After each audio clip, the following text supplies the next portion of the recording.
struggles, that we've seen in America in T20. How does it feel to be back? It's always good to come back to a tournament that you do well in. I think Atlanta Open is a good tournament, and you're always happy to come back. And sometimes, I feel like for the bowlers, they get really frightened when they know they have to bowl to you. Um, but how do you kind of love going about the game and coming to America and playing the game? It's always good to go overseas and play international experience around the world. I think the cricket is developed a lot here in the US, and it's always good. I think other people can come and enjoy it as well.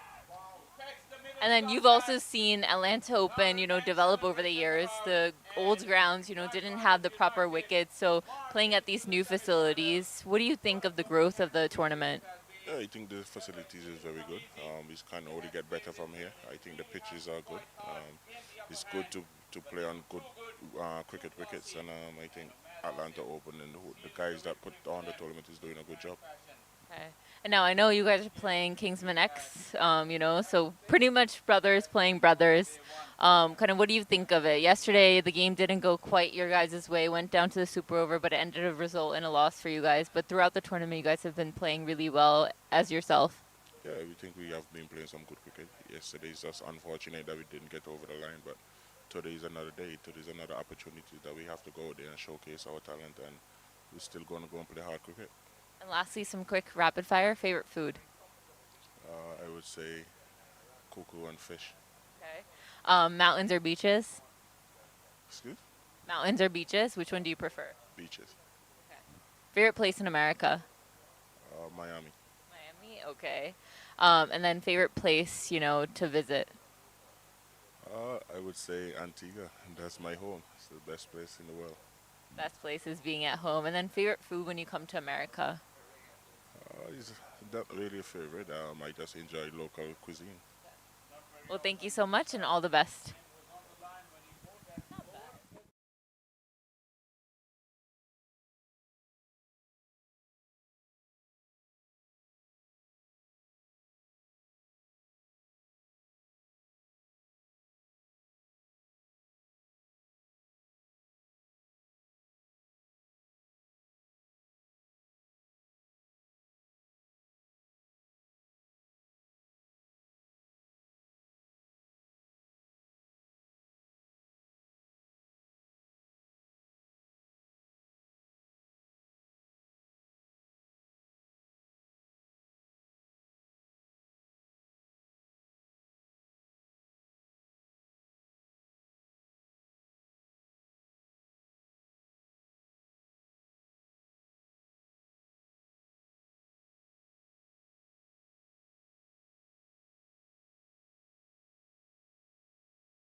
So we welcome you to the Kingsmen X and Kingsmen in another clash. This is still in the quarterfinal stage. Off we go for the toss.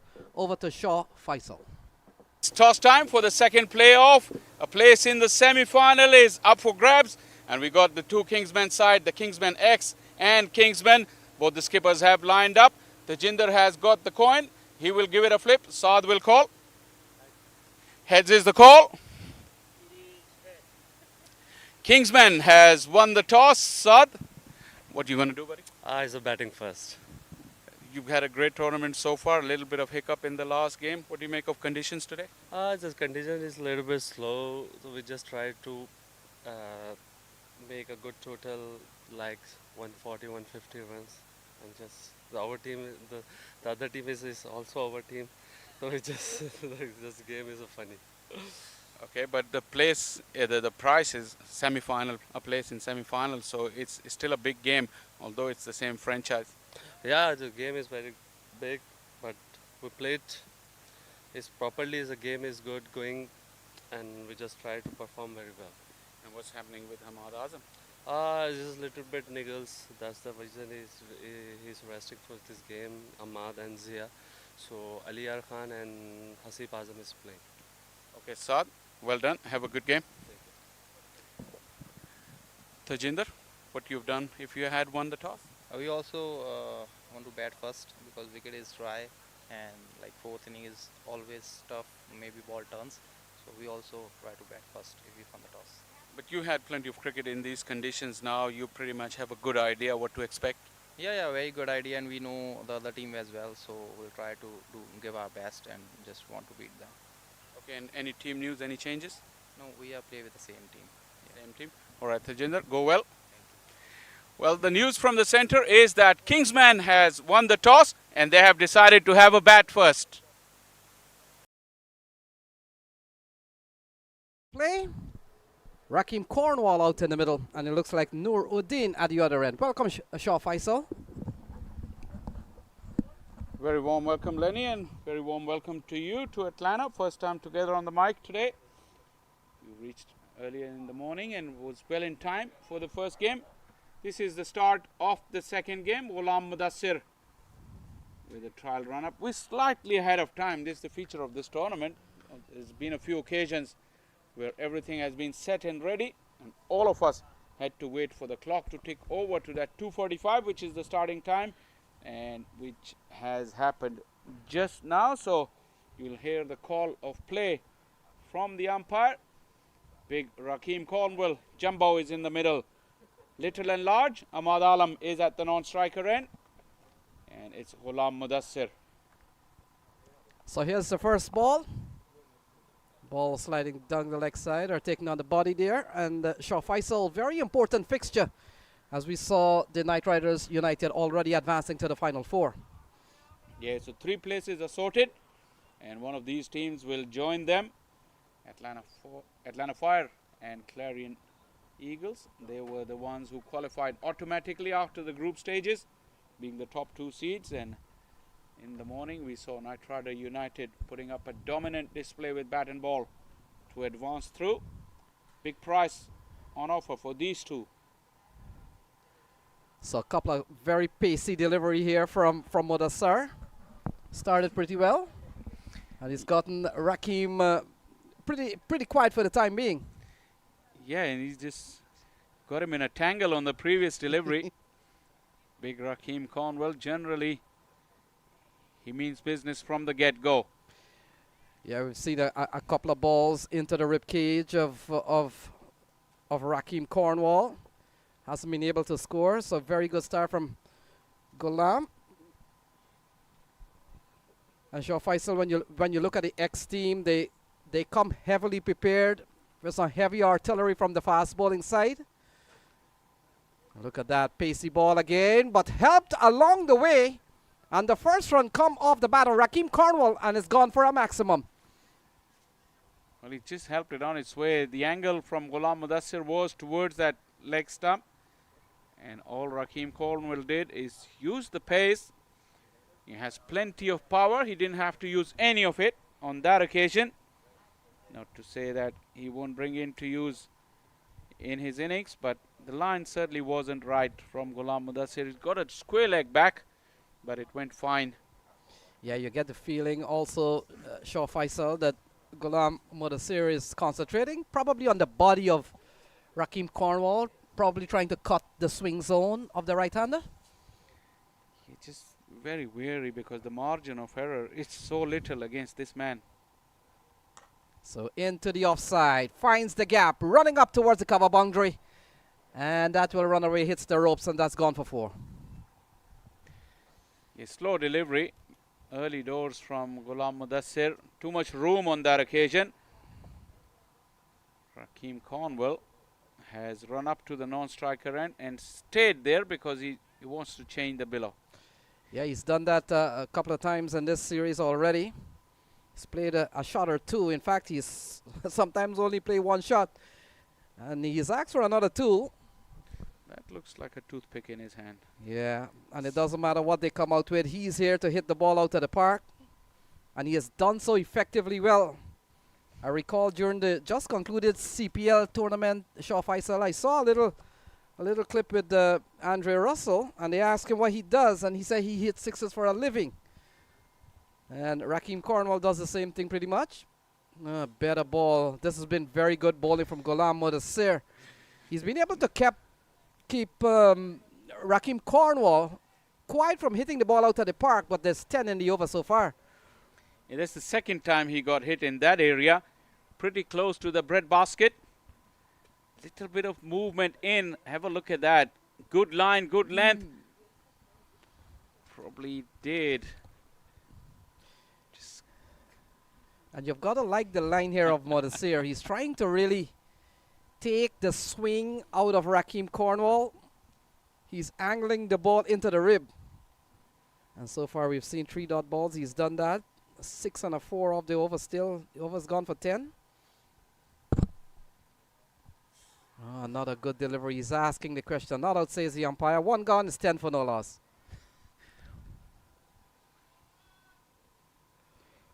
What would you say to that over? He's bowled beautifully. 3 deliveries in this area. Once again, a nip backer. Hit him on the thigh pad. Couple of occasions he hit him on the bread basket, but still went for 10. This is the thing with Rakeem Cornwall. You just give him any room or any loose stuff, he'll pounce on you. Although, sometimes I feel like if you're Ahmad Alam batting with him, you really have to think, what do you want to do? Because you can hit a good shot and you may not get a run on it. So all you're doing is literally, when batting with Rakeem Cornwall, you have to look for boundaries yourself. So Saad bin Zafar has been given the ball. No Isan Adil for the time being, and so they've opted to go for left arm spin.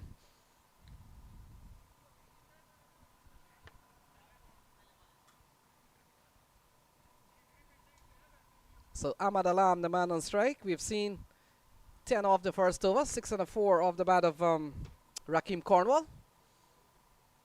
And a good start here from Saad bin Zafar, former Canada captain Shaw Faisal. You were telling me that we've got the former or maybe present Namibia captain here also. We saw Rohan Mustafa during the course of minor league. So a couple of associate captain in the mix. Ball into the offside. Couple of good balls there from Saad bin Zafar. Yes, Saad is very experienced. He's played at a higher level too. That's a change in tactics though, because generally Hassan Adil bowls with the new ball for the Kingsmen X. Yeah, this over's gone very well for Saad bin Zafar. We've seen 3 dot balls.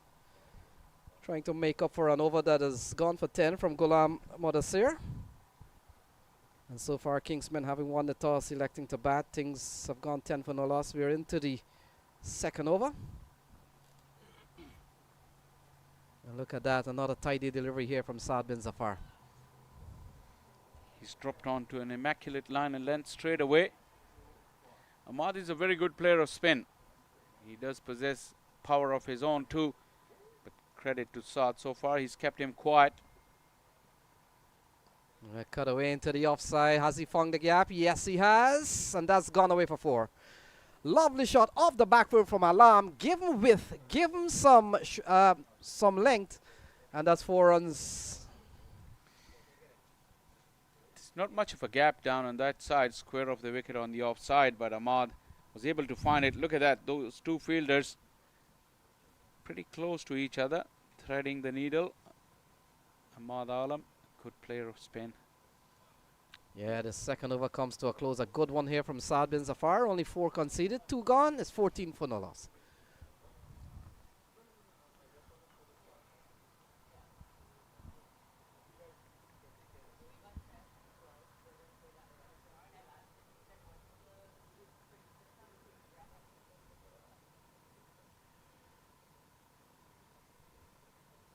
So 14 for none. 2 overs gone. Shaw Faisal. The big man Rakeem Cornwall will be on strike, and Ghulam Mudassir will continue. We saw a very good contest in the last over. And over the still went for 10. Saw 6 and a 4 off the bat of Rakeem Cornwall.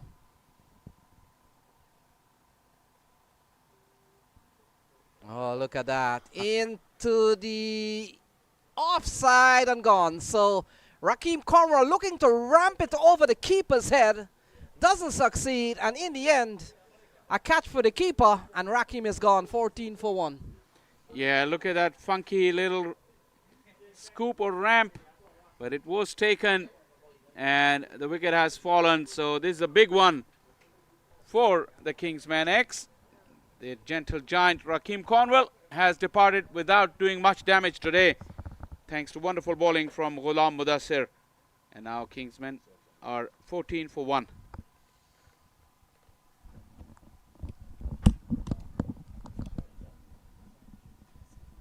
Keeper Shine Jan? No. He look different. Yeah, it's Osama Bal. It's Osama. So 14 for 1. Rakeem gone.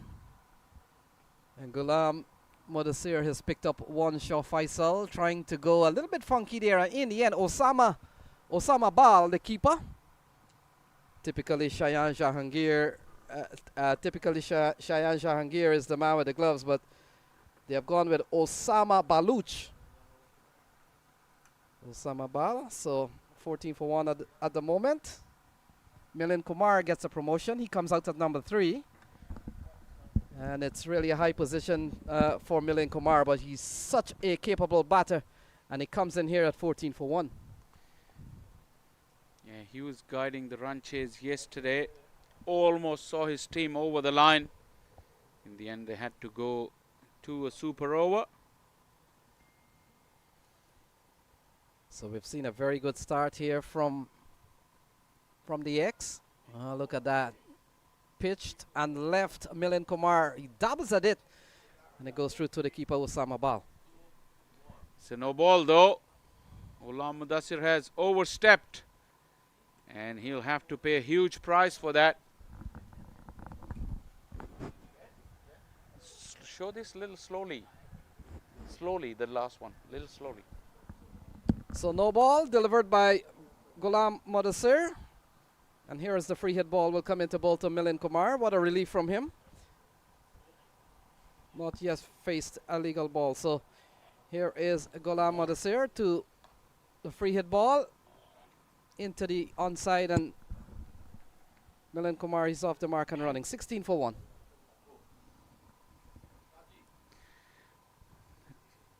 No ball from Ghulam Mudassir. Long way over.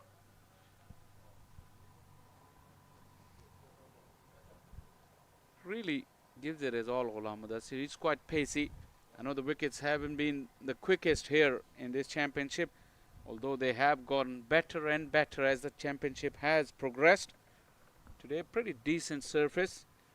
We saw 153 scored in the first game, and some Parmi were good value to chase that down into the 17th over of their innings, after which they really capitulated in that 18th over. Yes, sure, Faisal, and we saw a very good over from Saad bin Zafar, so can't say that that the Pacers have really pushed them back, even Saad bin Zafar. In fact, his over's gone only for 4. And you look at this one from Ghulam Odasir, has gone pretty well, picked up the wicket of Rakeem Cornwall. We've seen a no ball, but other than that, it's still been a very tight one here from the left-arm pacer.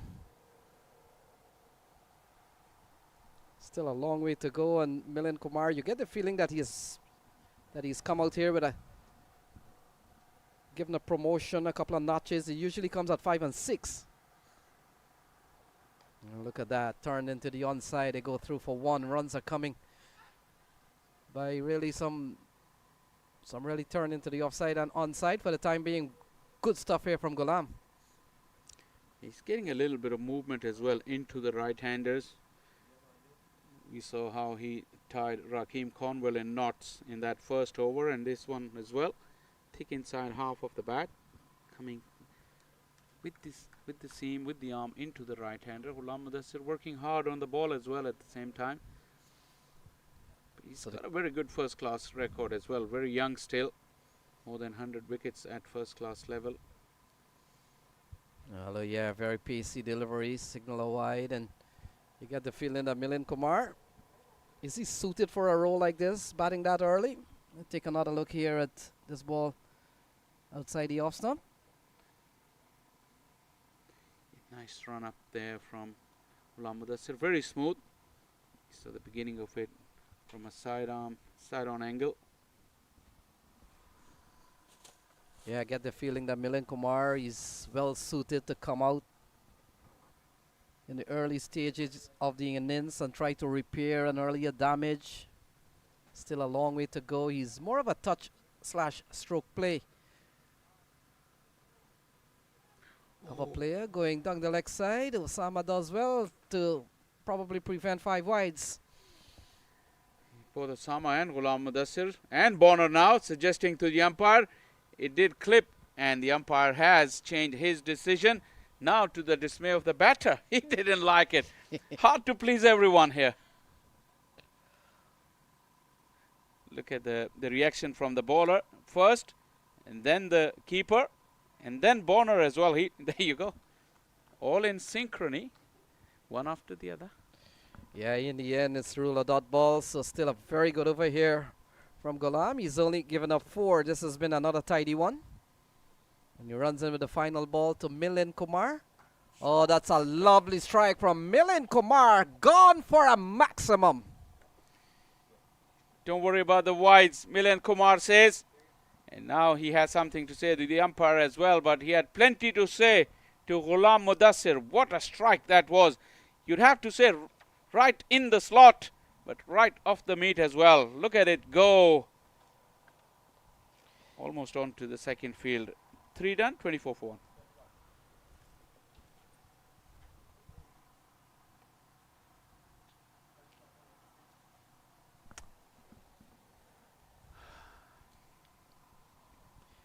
So they're going at 8 and over. Not a bad start, considering we've seen some very good bowling. We've seen very good spin and some good fast bowling from Ghulam Mudassir. Another bowling change. In fact, the first bowling change. In fact, no. Saad bin Zafar continues, and ball plays into the offside, and there's no runs. How good has Saad been so far, Shaw Faisal? Yeah, very tidy. He's been bowling in different phases of the innings. Probably this is the first time in the championship where he's opened the bowling in the power play.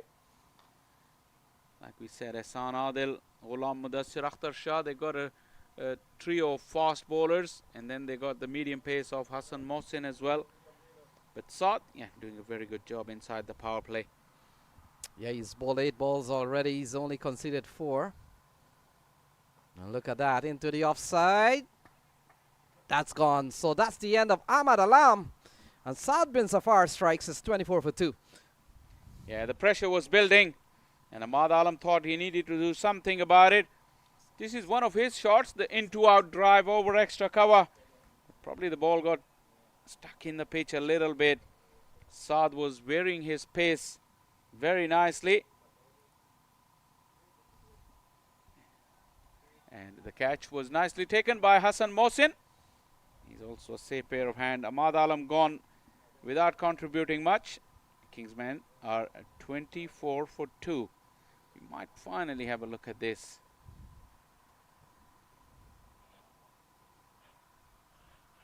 Nicely judged. So new man comes to the middle, 24 for 2. Saad bin Zafar has picked up one, and we've seen one from Ghulam Mudassir.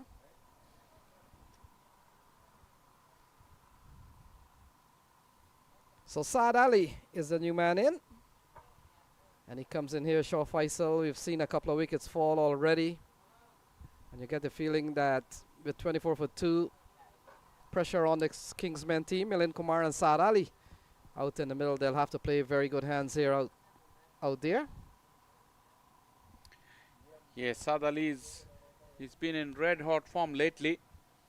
Minor League Championships and also in this tournament. He's really found a method to adapt into the T20 format that is generally played around this circuit here. Saad has all his life been very prolific red ball cricketer, very good 50 over cricketer as well. He's striking at 140 this year in the T20 format, so he's really made the big improvement, and he's a key member of this Kingsmen batting order. So he gets off the mark quite easily there and allows Milind Kumar to comes on to strike. So any thoughts of the two Kingsmen getting another crack at the semi-final? Will be ended this afternoon, Shah Faisal, with one going home. Yeah, absolutely. So not the ideal fixture for them, but last night's loss by the Kingsmen, they really were in position to win that match. They'll really only have to blame themselves for not getting over the line last night. That was Kingsman X. We saw could have avoided this fixture. We saw a couple of years ago, if you remember correctly, out at the Atlanta playing field, we saw the likes of Ravi Bopara, Samit Patel, Martin Guptill was here last year, Chris Lynn, Colin Monroe, and all these guys, and they've come with the Kingsmen brand. And one of the reasons why you might be noticing, Shah Faisal, that they have got to put two Kingsmen 11 into this tournament or any tournament that they take part, because the wealth and depth of talent that they have can't be fitted in one team. Yeah, absolutely. Very competitive sides. Both of them well capable of lifting the trophy, but one of them will have to go home at this stage of the tournament. 4 done, 26 for 2. We saw last year the Kingsmen brand got into the semi-final. It was pretty high scoring, 207, in fact 215 to 207. Sharjil Khan was so outstanding last year. Martin Guptill got among the runs, and in fact the top order between Sharjil Khan, Martin Guptill was enough to carry them through to the tournament. They got into the final and they won. Yeah, these players that you mentioned are really good value for any team if they play, especially at the top of the order. They can take any bowling apart. But keep an eye out for this man, Lenny. Akhtar Shah is into the bowling crease. He's probably, with the naked eye, I feel like probably the quickest bowler of the tournament. So I don't know if you will agree with me or not, but keep an eye on for this man. Well, we've seen some quick stuff from Ghulam Mudassir. We've seen Isan Adil bowled a lot of heat. Keon Joseph was quick this morning. Let's look at Akhtar Shah. And a play and a miss outside the off stump from Milind Kumar. 26 for 2, still a long way to go, 95 to win. And Shah, just to round up talking about the Kingsmen brand. 95 balls remaining. So, speaking about the Kingsmen brand, they won minor league this year. Oh yeah, Chicago Kingsmen. So they've really dominated these local tournaments, and here they are, but one will fall. Seen a good start from Akhtar Shah. We've seen very good fast bowling in this game. And we've also seen Saad bin Zafar. Here is Akhtar Shah. Oh, good slice. That's gone away for 4. Off the bat of Milind Kumar. And he has taken on Akhtar Shah. With an offer, and with that kind of pace, it will fly. Probably didn't come off the middle of the bat. One bounce over the fence. The third was there lurking around, but didn't have enough time to come around. Milind Kumar, like I said, he spent plenty of time in the middle yesterday. Very familiar with the conditions. And sure, we were talking off here, and sometime pace of a bowler is sometimes perception. It can be the way the batters react to it. I want to tell you that Akhtar Shah is slow. Based on the shot that Milind Kumar played on him into the onside this time. And they go through for one. But yes, we've seen some really good fast bowling in the earlier stages, and we come down to the last set of games here. And the Pakistani boys have really brought their level of fast bowling to Atlanta. And for the next 2 days, we are keenly awaiting the better ones to really come through. Saad Ali comes into strike.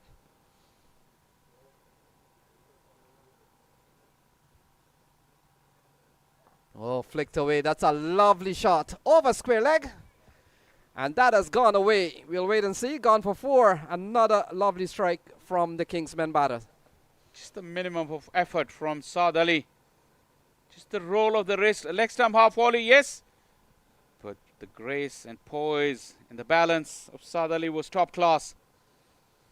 And Shaw Faisal, while we talk about fast bowling, some batters love them. Because that's when you get those shots in pretty well. Angling down the leg side, and the big flick comes up. And look at that. Along the ground. Could pick up a couple of runs there. Fielder will come around. And that's 2 lovely runs for Saad Ali. Lovely shots.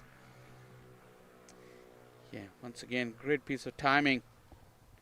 He's not spending any energy on that. It's just the flick. Akhtar's angle, right arm over the wicket. He's really playing into the hands of Saad. That has been 2 full and 2 straight in this over, having given him the big build-up. So final ball in an over that has gone for 11 so far. And flicked away. 4 more runs of the batter. Saad Ali down the leg side. Can't bowl there. And the pace will be used against you, Saad Ali, for another 4. Yes, Saad's balance has been perfect. Just a classic leg glance. Once again, 2 straight, 2 full. And a player of Saad's caliber and quality is not going to spare you. Boundary to finish off over number 5, 41 for 2.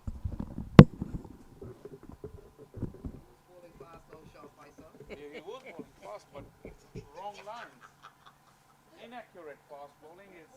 How do you get special stuff? You can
And again, an esteemed pleasure to be in your company. Oh, jeez. As you Look, know, are you going to do that every time? Are you going to do that every because time? it is indeed a pleasure every time. So, it's always good to be honest and truthful.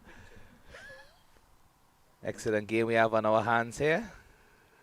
Well, smoke down the ground and 4 more. I'll tell you what. You've seen this man, Milind Kumar, over the last couple of days.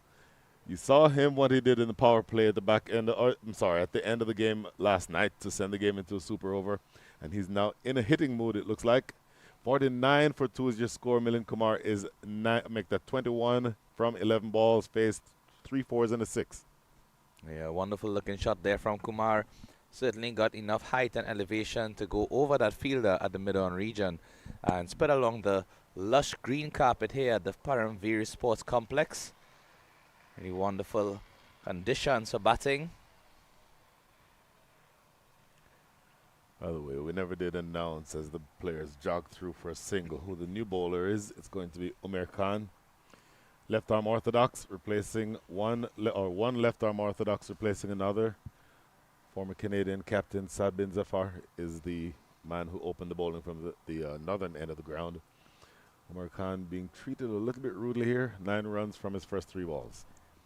Thus far, he has bowled in 3 innings of the 4 matches that they have played. Only picked up 2 wickets and an economy of 7.6 per over. I want to get your opinion on Saad Ali, and Lord knows I hope I'm not just now jinxing him. Very easy on the eyes. Seems to have all the time in the world to play all the shots that he wants to play. And I just want your opinion, as somebody who plays a high level of cricket yourself and who knows what a good batter looks like. I want your opinion on him. Yeah, definitely. Take a look at it after this delivery from Umair Khan. Oh, cheeky. A little bit of a late cut. Lawrence Rowe would have been proud of that. Frank Worrell would have been proud of that. You don't know who Frank Worrell is. Of course I do. 2 more runs down to deep third. I know you do. I was You just mean the messing with legendary 3 Ws? you. The legendary 3 Ws themselves. Worrell, Walcott and Weeks. Oh, my goodness, yes. So as you mentioned, Saad Ali, a very technically proficient batsman. We haven't been able to score as much runs as you'd like thus far. And as we say that, another wicket goes down. A very, very soft dismissal. I was just waiting to see the reaction because the ball passed the outside edge of Milind Kumar's bat as he advanced down the wicket. And look at the amount of turn here, Brian. Basically beating him all ends up. Really no chance. And look at the keeper.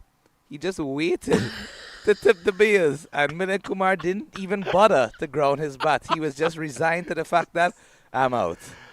Oh, my goodness. So, obviously, I would have missed that live. I'm glad for you supporting me in that effort. Beautiful delivery. Exactly what you want to do as a left-arm orthodox. Got some flight, got some bounce. You certainly got the turn. And when you go past Milind Kumar in that fashion, you know you did something good. End of 6. Power play is done. 53 for 3.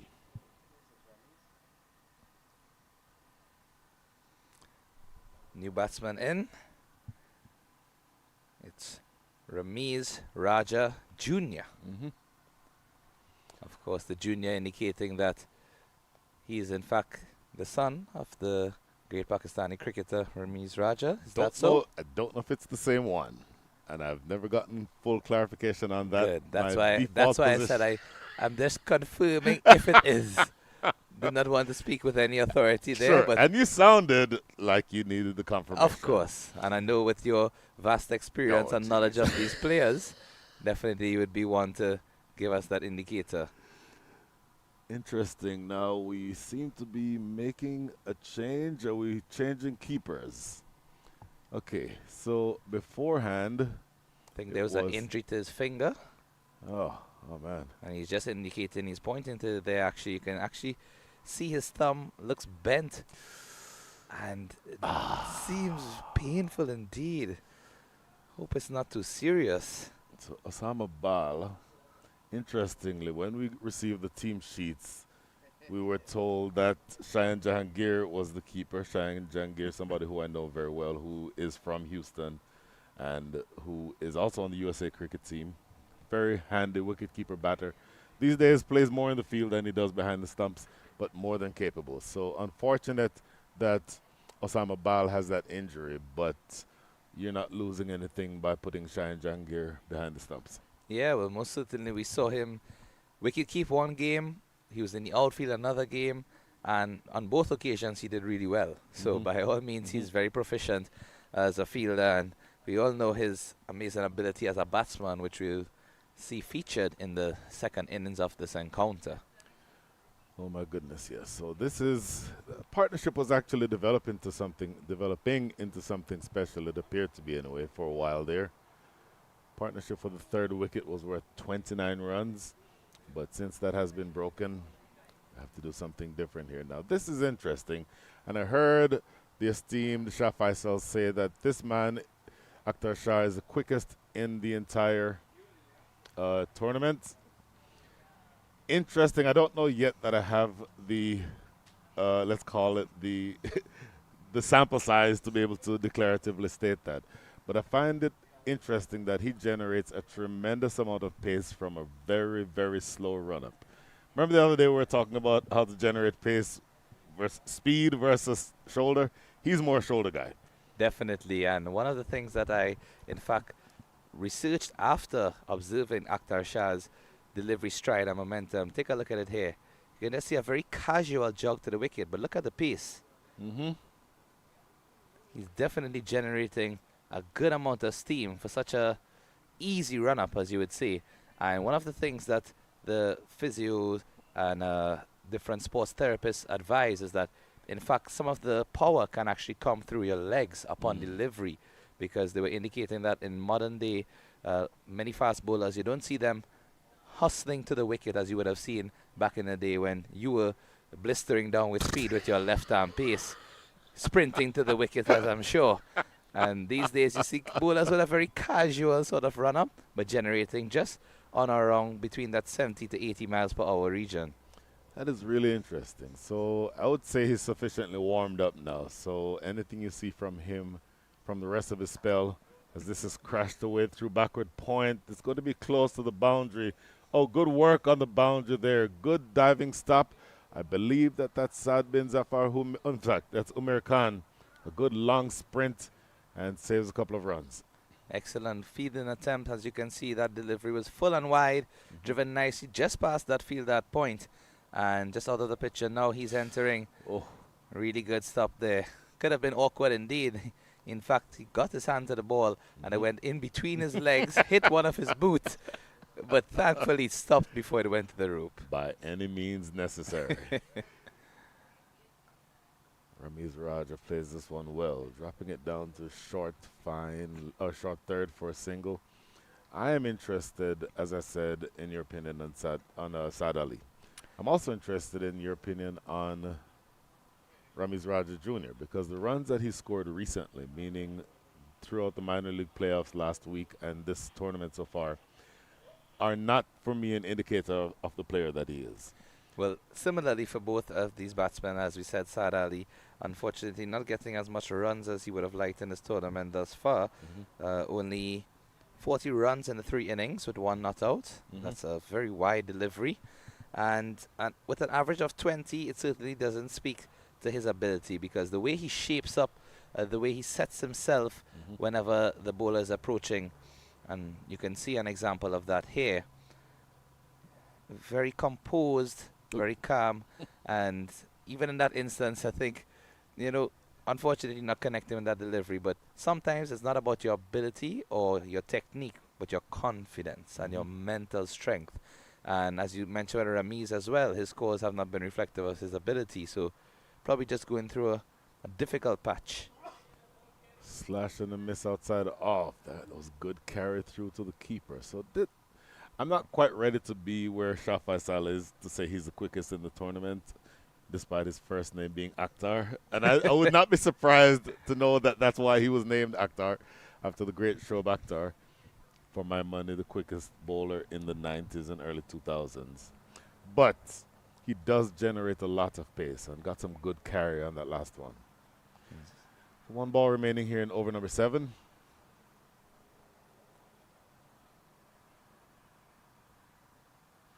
Slower delivery.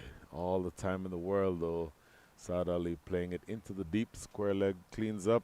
1 run coming there. 6 runs from the over. 45 have come from the last 5. The score after 7 is 59 for 3.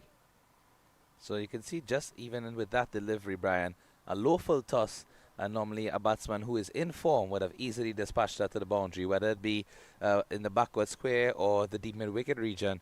and just cautiously tucking that one to the leg side, maybe just an indicator of the fact that he is just taking his time to face a couple of deliveries, get himself in before he looks to play any more expansive shots. No better time at this stage. We're in the knockout phase of a tournament. It's win or go home, essentially, and when best to find your form, if not now? If not now, when? If not me, who?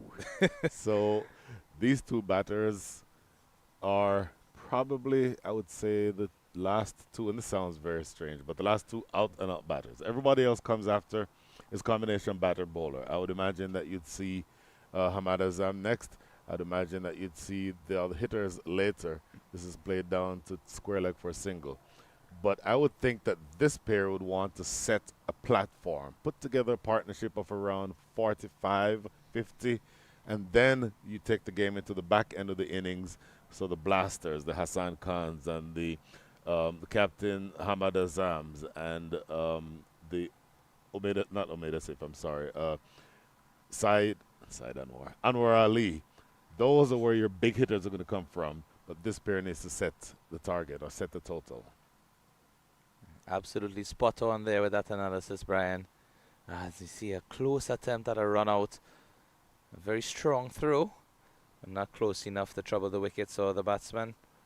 And safely home in the end. So, at this point in the game, in those middle over phases, not yet to the halfway mark, but just approaching that point where the batsmen are a bit cautious after the power play. We know that the field is spread.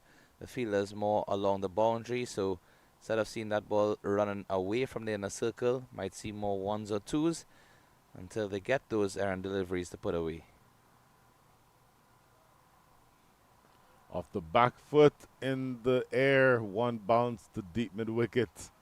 Saad Ali maybe just showing signs that he wants to start accelerating things. Yeah, definitely seems to be getting more into the heat of the matter.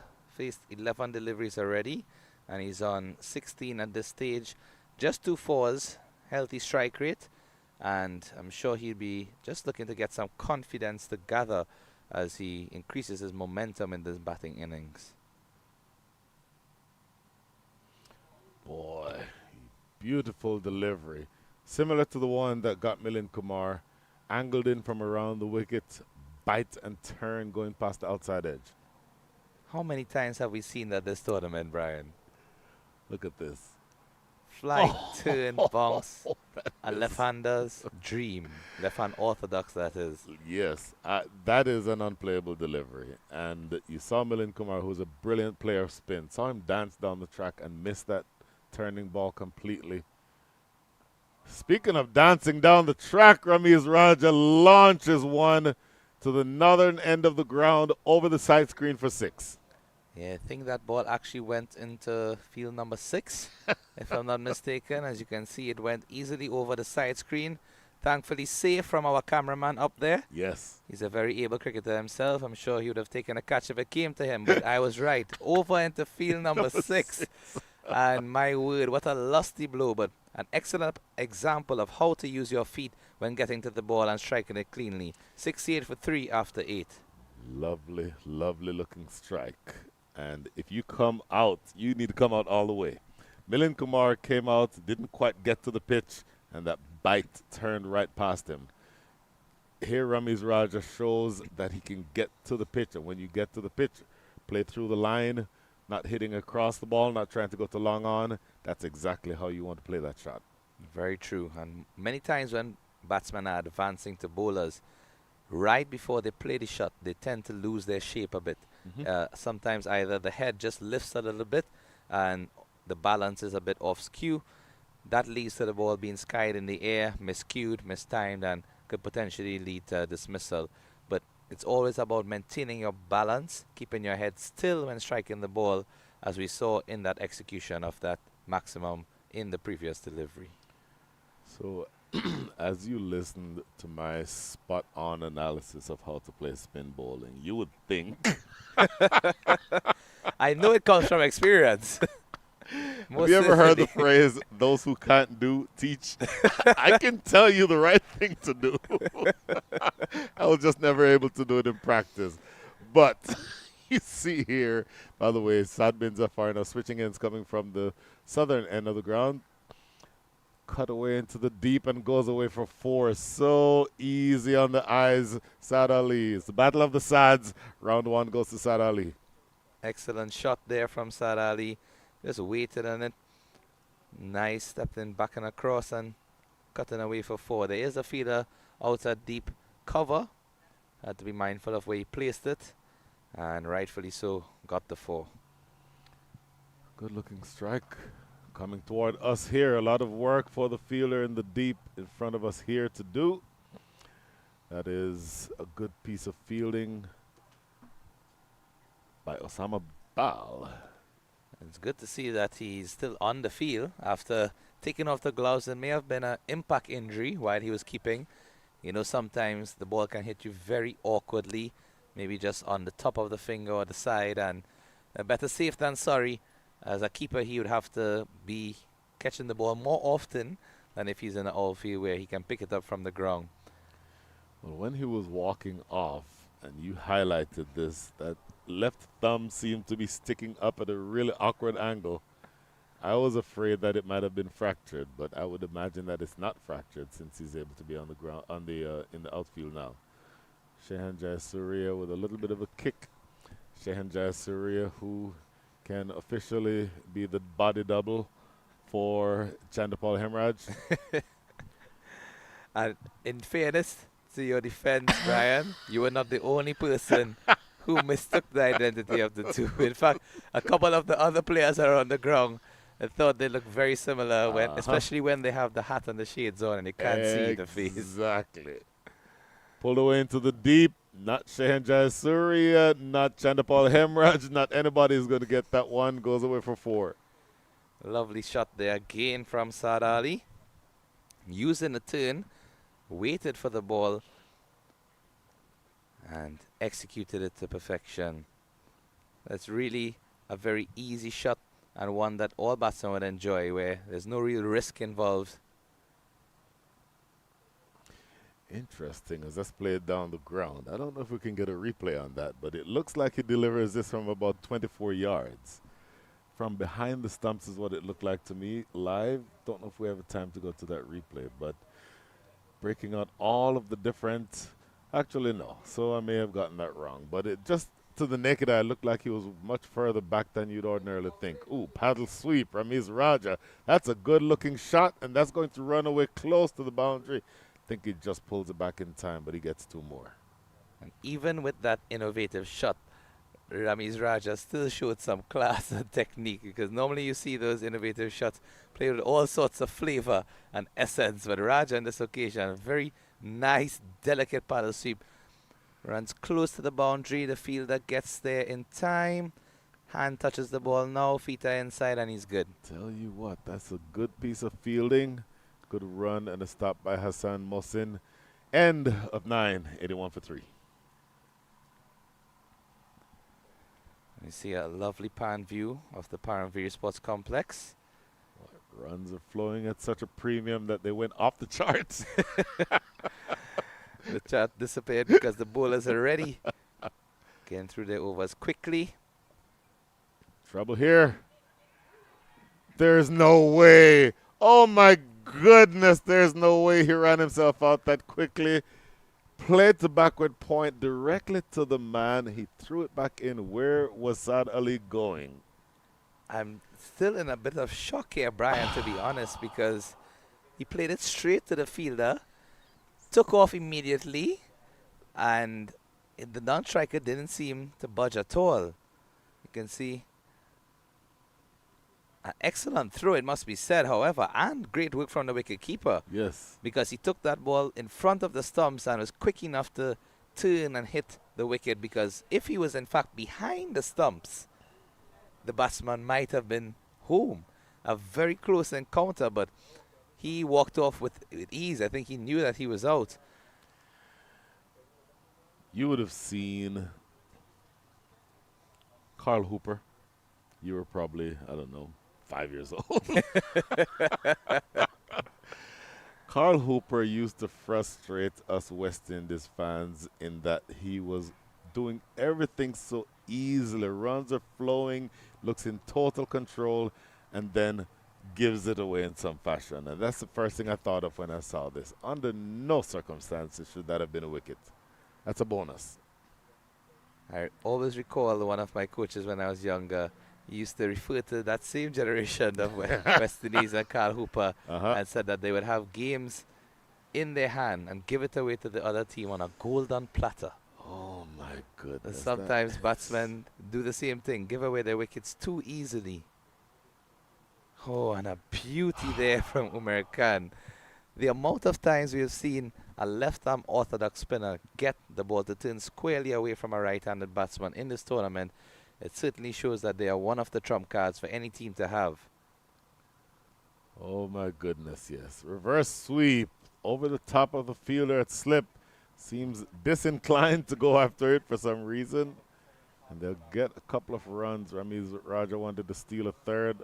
Hassan Khan says no. Wow. Well, we know how much you love these type of shots, Brian. The reverse sweeps, the paddle scoops, the switch hits, and the like. I know that they are definitely amongst your favorites. You know what I love less than the reverse sweeps and the paddle scoops? Running yourself out for no reason. Off the back foot, Hassan Khan, by the way, you saw what he did last night. A blistering effort with the bat. Unfortunately for the Kingsmen, came in vain in that tight super over loss to the Kingsmen. Not the Kingsmen, you know what I'm saying. Play down the ground. Knight Riders Knight United. Riders is what I'm struggling to find. Oh my goodness. Team that was victorious this morning against Sampami. In fact, you missed a historic event in which Sohail Khan got a 3-wicket maiden. Wow. Man of the match performance indeed, but as a fast bowler yourself, you would have been really pleased to see the effort from Sohail Khan. Well, our spell appears to be finished. Wait, one ball left. Okay, that ball is played into the outfield. Now our spell is finished. Mr. Keshav Bahadur Singh, it's been a pleasure. Over Likewise. to you, older gentlemen.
area to be the hub of USA cricket, Shaw Faisal?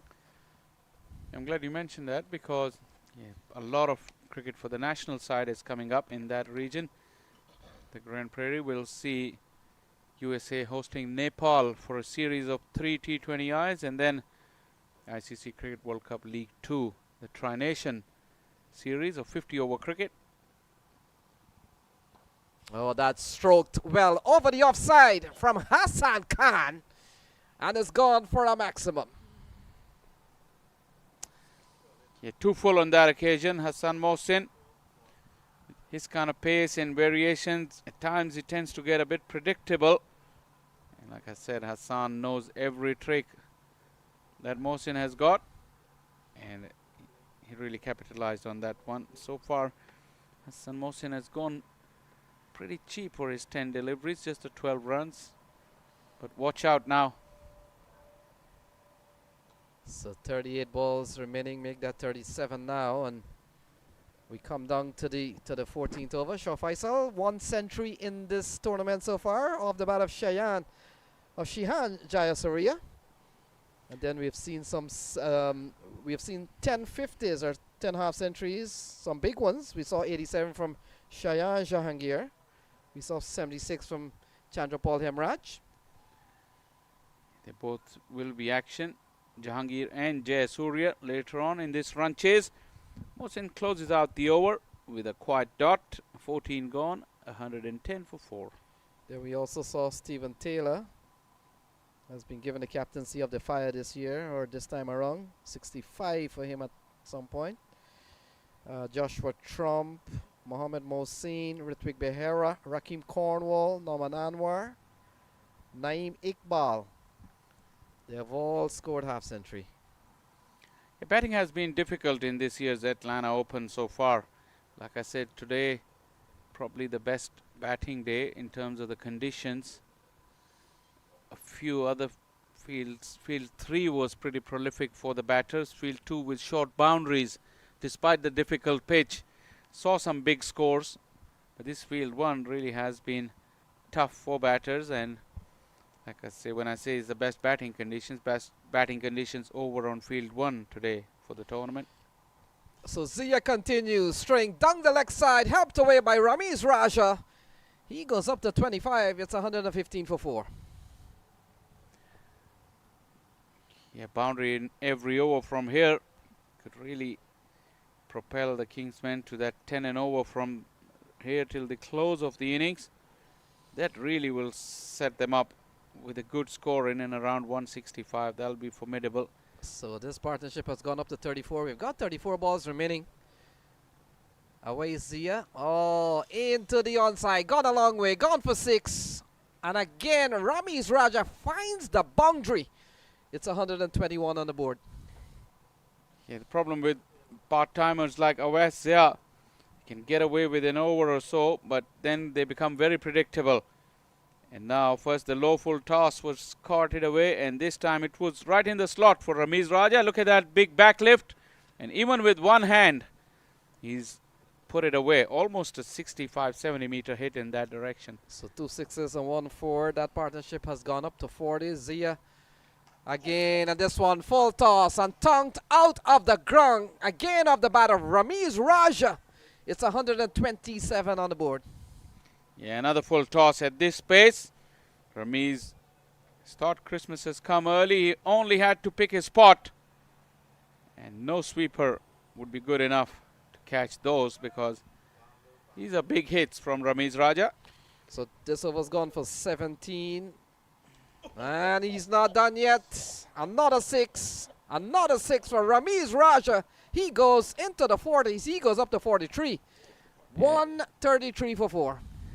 If seizing a moment was anything, that was the moment that Ramiz Raja realized he need to cash in. Cash in he did, because Awais Zia has no answers. Well, we've seen 3 6s. We've seen 1 4. We've seen a single 23 runs off this over. Not too sure if we have seen an over this big. I think we did see a 28 run over as well. Can't think of which game it was, but yeah, this day and age, I mean, in these T20 competitions, This is a common occurrence. A 20 over run is literally happen every game or every other game. So the 52-run partnership is ongoing here. 23 off this over with still a ball remaining. Here is Zia to Ramiz Raja Jr. Big swing and a miss. And they'll scamper through for what could be a bye. And that over ends with 24 off it, 134 for 4. Come on.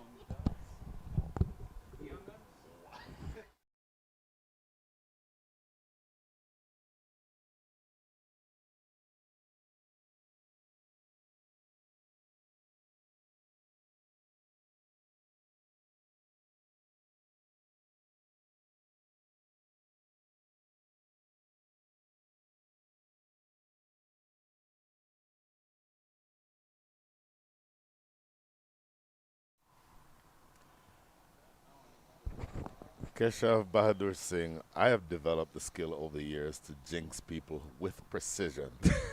So I'm not going to necessarily talk about who I am proud of in terms of how much runs he's recently put on the board.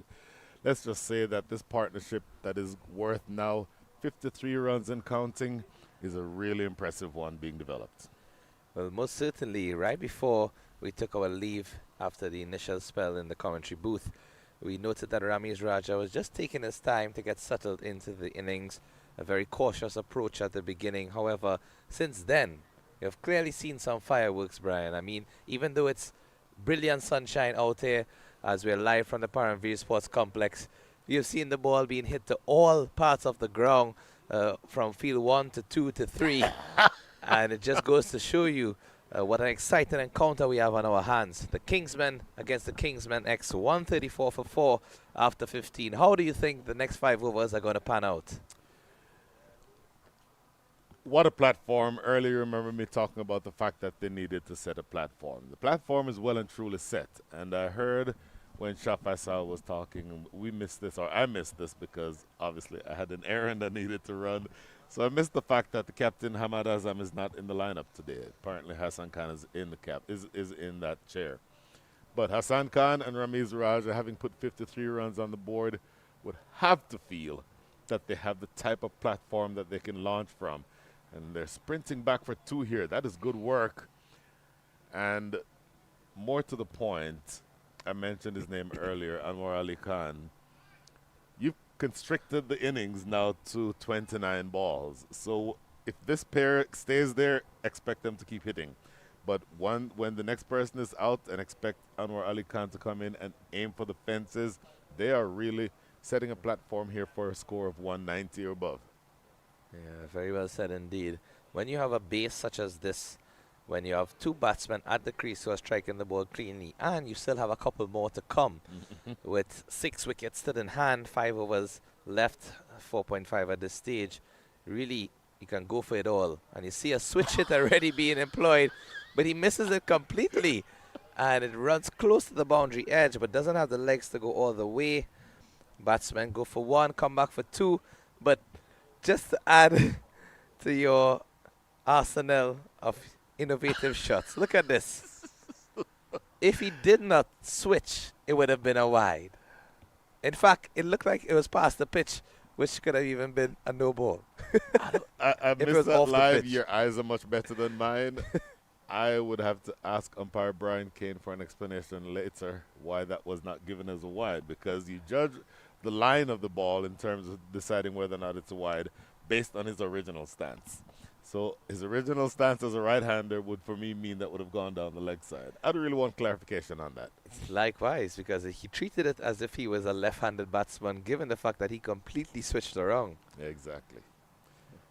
But Brian Kane is a brilliant umpire, and I don't know if you follow him on TikTok. I'm not a TikToker, but I know enough about TikTok to know that Brian Kane is an absolutely excellent follow, and he does these explainer videos. I may ask him to treat that one with the respect that we would expect that it would deserve. I'm not on the TikTok as well, you and I being around the same age Oh, in terms of the technology aspect. My cricket bat is older than you, Keshav. Pulled into the deep. That is going to be cleaned up at deep mid-wicket. I'll tell you what, though, again, you're setting a platform here, and with 140 on the board, 2 deliveries remaining in over number 16, you're putting yourself in a position where you can really launch in these last 26 balls. Ooh, interesting. Wanted a single there, rightly sent back. 16th over completed, 141 for the loss of 4. Present run rate of 8.81. And take a look here at the Manhattan, as you affectionately referred to it. I got that from your countryman, Ian Bishop. Of course. Absolute legend in the commentary field as well as just cricket overall.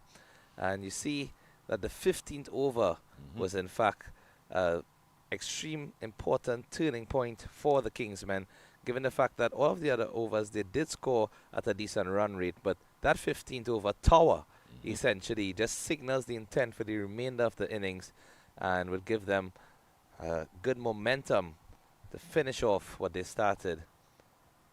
The Empire State Building, if you will. Indeed. And speaking of your countryman, I once had somebody refer to me in Houston as Budget Ian Bishop. And I didn't know exactly how to take that. I would say that any reference to Ian Bishop is a compliment. I'll take it. I'll absolutely take it. So, if they mean a former menacing fast bowler turned respected commentator, then I'll take that. I think that's the only way it could be meant. There's no real other comparison. And you still look fit as ever, and so does Bish. So you know it's just Okay, like now, for like. Now you're just piling it on. Where are my boots? It's getting thick in here. Last 4 overs coming up. 141 runs on the board. Partnership worth 60. Ramiz Raja, 47 from 27. 1 4 and 4 sixes. Hassan Khan, not to be outdone. He's actually in about third gear given what he can normally do. 22 from 22 with 1 4 and 1 6. I'm expecting fireworks these last 24 balls. Likewise. Especially Ramiz Raja, 47 from 27. Very well set. Hassan Mohsin. Oh, huge backlift, and he's looking to put that into the forest in the southeast corner of the facility. Ends up just getting a single, but my goodness, that was a big wind-up. He definitely waited for that delivery. Premeditated a very expansive shot, but just goes to show you sometimes the downfall of playing a cross-batted shot. As he got the bottom edge, went away to the leg side for a single. The ball was full and wide outside the off stump. If he in fact just played with an open face through the offside, I think he would have gotten maximum reward for that effort and maybe a boundary. But all's well and done. A single to rotate the strike. Sliced away over the top. That is a big hit, but what a catch. Excellent fielding in the deep. I tell you what, he does not exactly hit that as cleanly as he wanted to. He may have wanted to go more square. Ends up with a really good catch in the deep. Wicket number 5. The right timing on the jump as well. The ball was traveling with some decent pace, so it didn't really have to judge the height or anything to that extent. However, just had to time it properly, and a very good catch in the end there from Saad Bin. Saad Bin Zafar with a good catch. Again, the former Canadian captain. So Hassan Khan, who I mentioned, I thought was about in second, third gear, because Hassan Khan striking it at just under 100 is about 2/3 of his normal strike rate. He's usually a 150 guy. But the platform has been set, and for me, watch when this man comes to the crease. Anwar Ali Khan, saw him yesterday.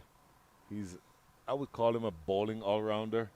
Not necessarily a batter as such, but he's physically very strong.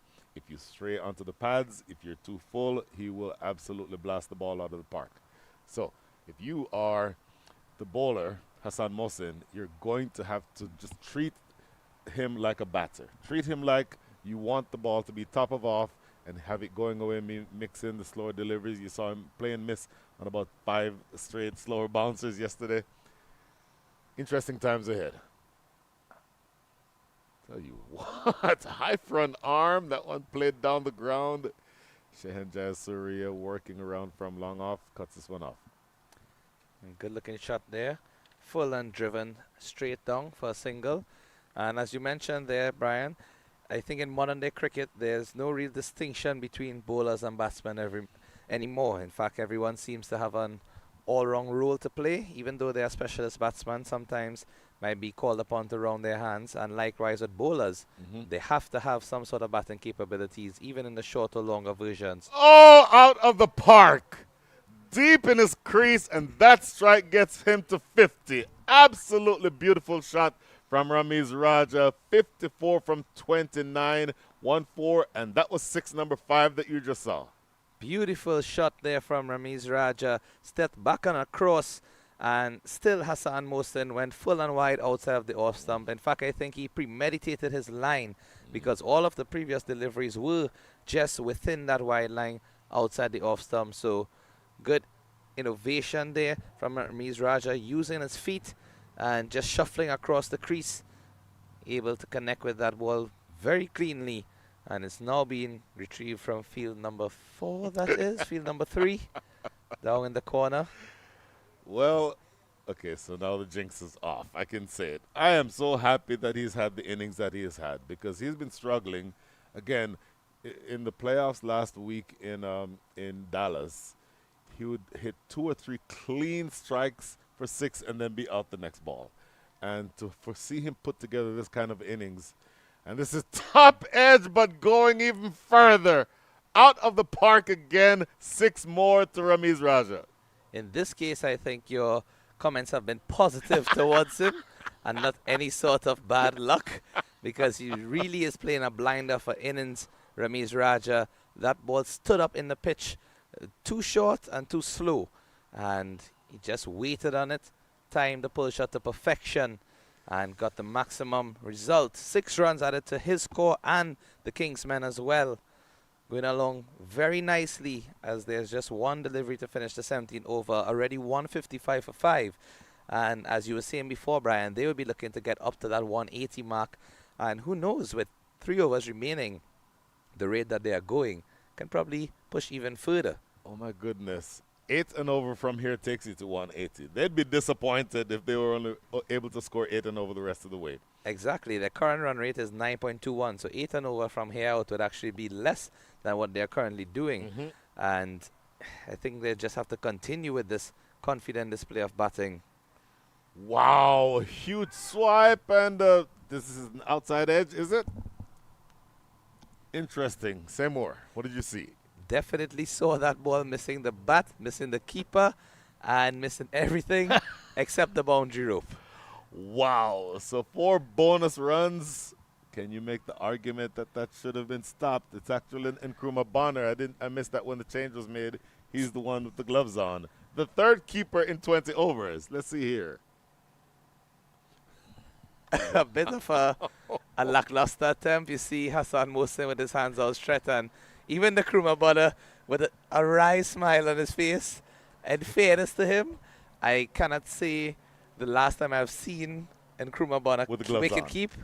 Exactly.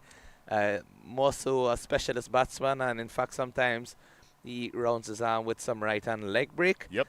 But never have I seen him keep in recent time, and maybe in the early stages he would have kept for Jamaica on a couple occasions when required to, but was never the called upon or premier wicketkeeper.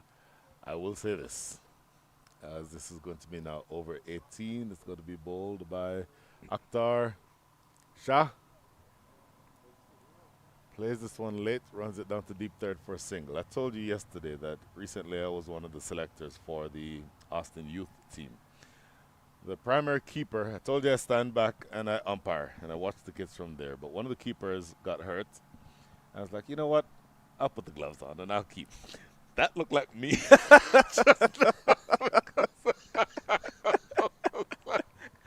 I can't bend all the way down there to get that. In your case, I think safety first is the better option.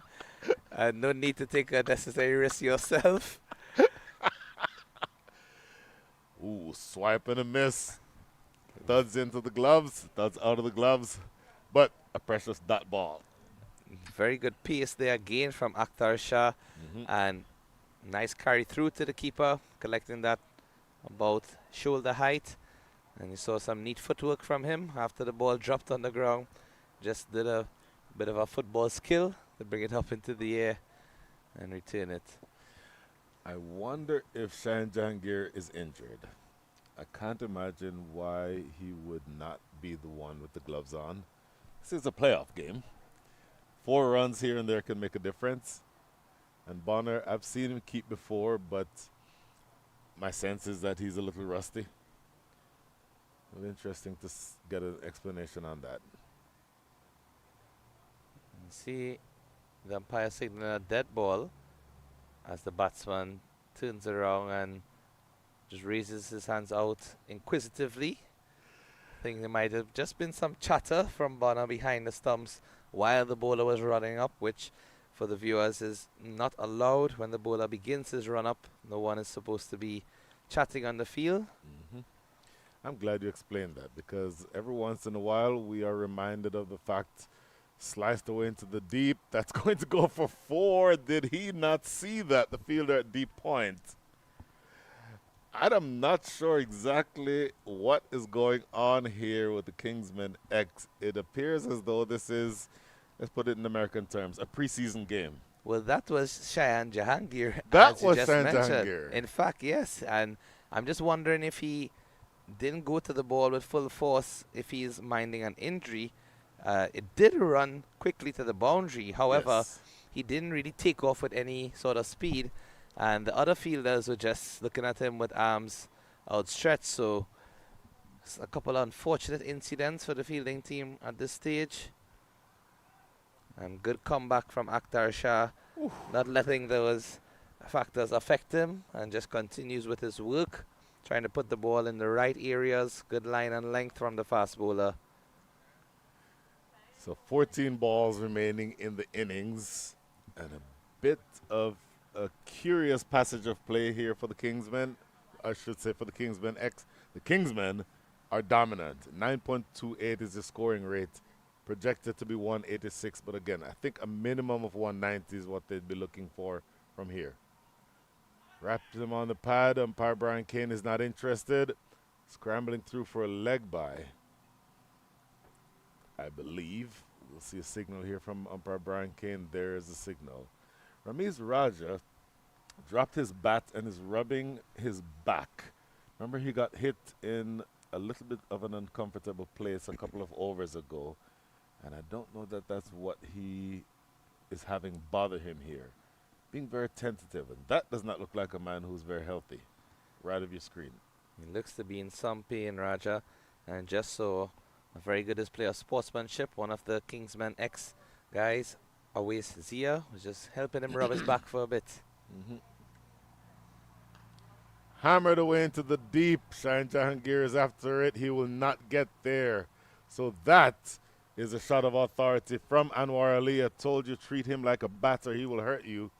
And that is 4 to close out over number 18. 10 runs come from it. Your score is 165 for 5. Delivery was short and wide outside of the off stump, there to be put away. Jahangir did take off quickly for this one compared to the previous delivery that went for 4, but still was unable to reach it to get anything on it. And unfortunately, it adds 4 more to the total for the Kingsmen. Kingsmen X at this stage definitely did want to finish strongly to pull back these 2 overs.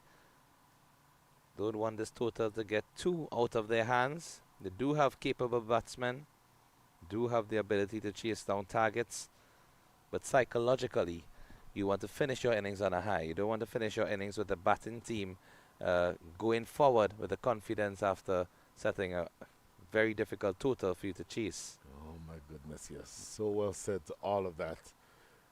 Over number 19 about to be bowled, and I'll tell you what, Ramiz Raja is struggling. After he played that shot, and there's a huge wind-up, a big backlift, and really goes through with a huge amount of effort with those shots. But then immediately after playing the shot, you see him struggling, and he's in the bottom right of your screen right now. Pay attention to that. Slower delivery into the deep, helps himself to more runs. How many of them? 6 of them. Treat him like a batter. Tell me if you've heard that before. Well, of course. I mean, from what we have seen from Anwar Ali, he's playing proper the cricket in strokes. That by no means is any tail ender shot, if there's something to be classified as such anymore. Previously, Exactly right. we know tail enders would have held the bat awkwardly or not play shots as convincingly. No. Look at the competency of these fast bowlers. Oh, my goodness. 176 runs on the board. This partnership is worth 34, and it is blossoming as we speak. Going into the last 10, they have to be thinking 200 here, do they not? Full toss, he gets away with that. That could have gone anywhere. It's just played down the ground, and he's looking at the bottom of his bat, Anwar Ali, because he could have put that anywhere. He's distraught with himself as soon as he played the shot. Look at his reaction. He could have hit that to the offside again, showing the negatives of closing your bat face. And look at his reaction. Was not pleased. Skied, catchable, 2 fielders there and easily taken. So the long innings by Ramiz Raja Jr. comes to an end. You suspect that him being injured might have a little bit to do with that, but what an innings. Puts together 65 runs. He's caught at short third. 6 wicket is down, 177. Well, that delivery seemed to just have a bit of the pace taken off of it from Hassan Mohsin. And full and wide outside the off stump.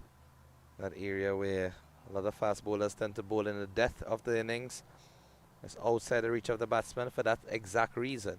It's either you miss the shot completely, or if you do hit it, you don't get a proper connection and can lead to a potential wicket. For a moment, I was worried about the catch because the 2 fielders were very close to each other. Both of them were looking upwards. You didn't see any visible call, nor did you hear it either. I know that we are far away from them, which is Yes. why, usually you would see one signal to the other, put his hand up or something to that extent. In that occasion, safely taken in the end. But that's a reminder for all of the youngsters viewing as well. Always better to call mine whenever there's a chance and 2 persons are close converging. Take responsibility, go for the ball, and you will be rewarded. Mohamed Ilyas, slow delivery, swipe and a miss, no run. Talking about calling. A man who you know, I assume very well, goes by the name of Vinod Mamchan. Talking yesterday about the fact that he's batting, skies one, 3 fielders start converging around it. He batting calls mine. the 3 fielders leave it. It falls. He continues batting. I would say I'd want to find him. I would want to find him regardless of what level of cricket is being played. That is deserving of a fine.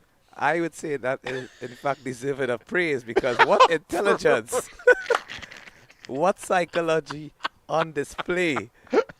Because it worked. Don't encourage him, please. End of over number 18. Your score is of 19. Okay, my apologies. It's all that talk about Vinod Manchan is throwing my head off. 177 for 6. That's an excellent piece of mental manipulation, Brian. You know, they say cricket is not only played with the physical aspects, but the mental. And you get into the minds of the opposition, and I think he successfully did that on such an occasion. But here's the game here. Akhtar Shah bowling to Anwar Ali. That's a wide, well down the leg side. Tried the slower bouncer. Saw him miss it several times yesterday. That's why he's trying it here. But they would have paid attention to that from yesterday. Akhtar Shah. Yeah, definitely slower bouncer, but too wide indeed. I mean, doesn't want to be going leg side with that sort of length, especially with Anwar Ali in the striking mood that he is. That might have been the quickest delivery of the entire match. That one was quick, fires through to Bonner at chest height, who collects it cleanly. So he looks like he's warmed up now.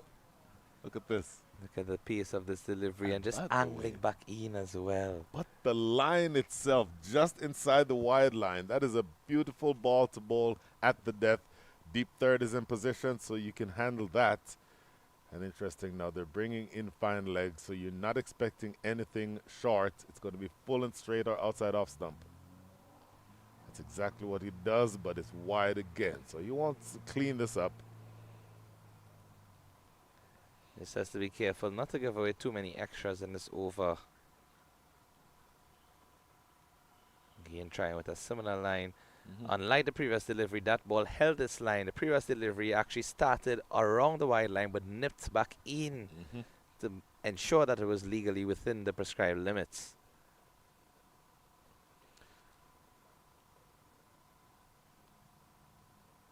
Down the leg side, bonus runs, 5 of them. Oh no, leg bias. That flicked something on the way through. He might consider himself lucky there. Akhtar Shah spraying it down the leg side. And do we have the third keeper who is injured? As we saw. You saw a wry smile from Bonner as he got up, and in fact, he's still on the ground at the moment. He's just. I hope it's nothing serious. I hope it's nothing injury related. Oh my goodness. I know the sun is baking out there. I'm not sure why the ball is taking the the scenic route back to the bowler. Probably just to give Bonner enough time to get back to his feet. They're cognizant of their teammates' situation. Oh my goodness. Next delivery. Sliced away over the top, but Ehsan Adil, the man at 6'4" on the field, takes the catch. I'll tell you what, that is an important wicket. 183 for 7. Good catch by Ehsan Adil. He had to be mindful of the fact that the boundary rope was behind him. And just had a look before the ball came to him. Ensure that he positioned his hands properly in that reverse cup position. And took it quite easily in the end. So the outside off plan works. Yes. The fielder deep third also works. And the strategy is effective. Ehsan Adil, opening fast bowler, played played several matches for Pakistan. His third delivery of his career got Graham Smith out. You do know who Graham Smith is. Of course. Okay, just checking. So, it's Ziaul Haq, Usman Qadir, who is at the wicket. And with the left-hander at the wicket, change around in the field. It looks like the plan is still the same, just in reverse because it's a left-hander. Fine leg is inside the circle. That's Ehsan Adil. Everyone else wider. Oh, not the most technically correct of shots. They'll get a single, and they might get a second one here. That's actually the first couple of runs off of the bat this over. 2 balls remaining. 185 on the board. Well, the fielder at short cover had a very casual reaction. He picked it up, took his time, aimed through, and there was no need because look how far the batsman was from approaching the crease. He could have thrown the ball for an easy catch to the bowler, and Akhtar Shah just had to clip the bails, but wanted to direct it, probably going for that fame and glory. Scoop shot over, fine leg for 4. You don't expect a number 9 to come in playing a scoop shot on his second ball. Bravery at its finest, Brian. Look at his face as well. I think he didn't expect it either. He probably said, I'm going to try something. Why not at this stage? And he played it like a top-order batsman. Yes, he did. By the way, let's be reminded that Usman Qadir is the one who was hit that ugly injury on the head yesterday.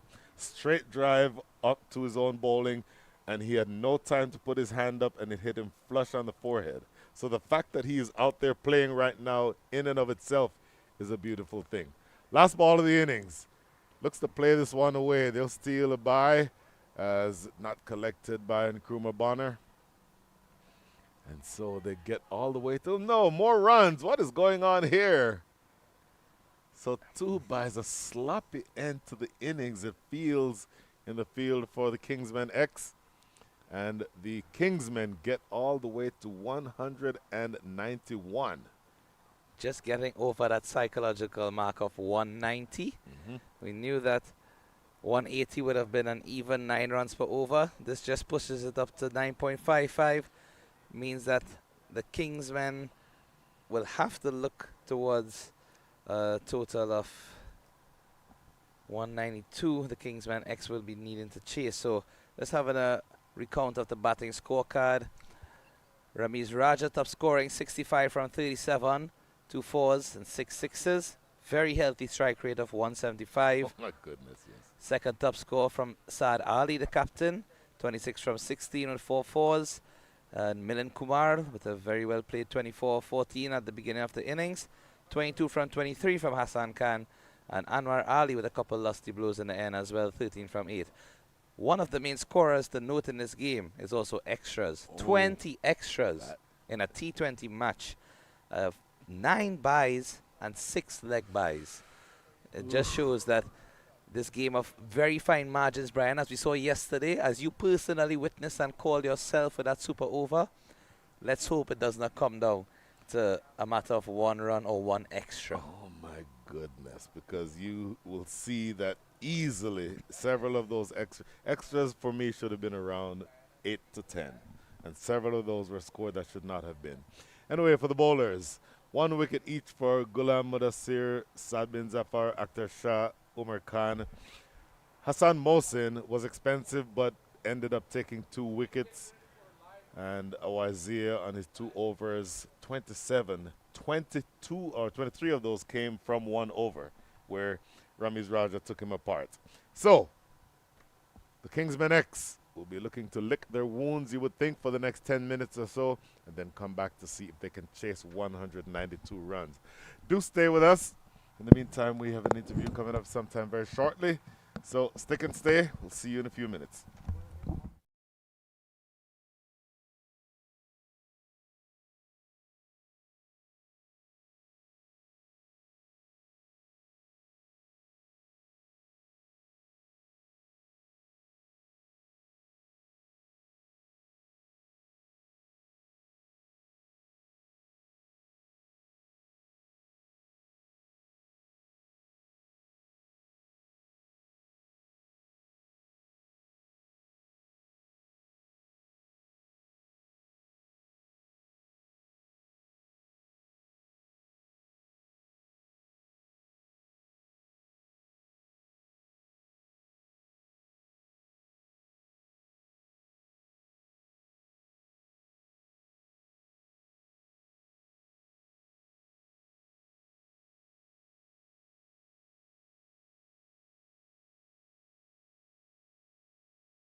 We're here at the mid-innings, and I have with me Ramiz Raja, top scorer, today for the Kingsmen. 65 off just 37, 6 sixes.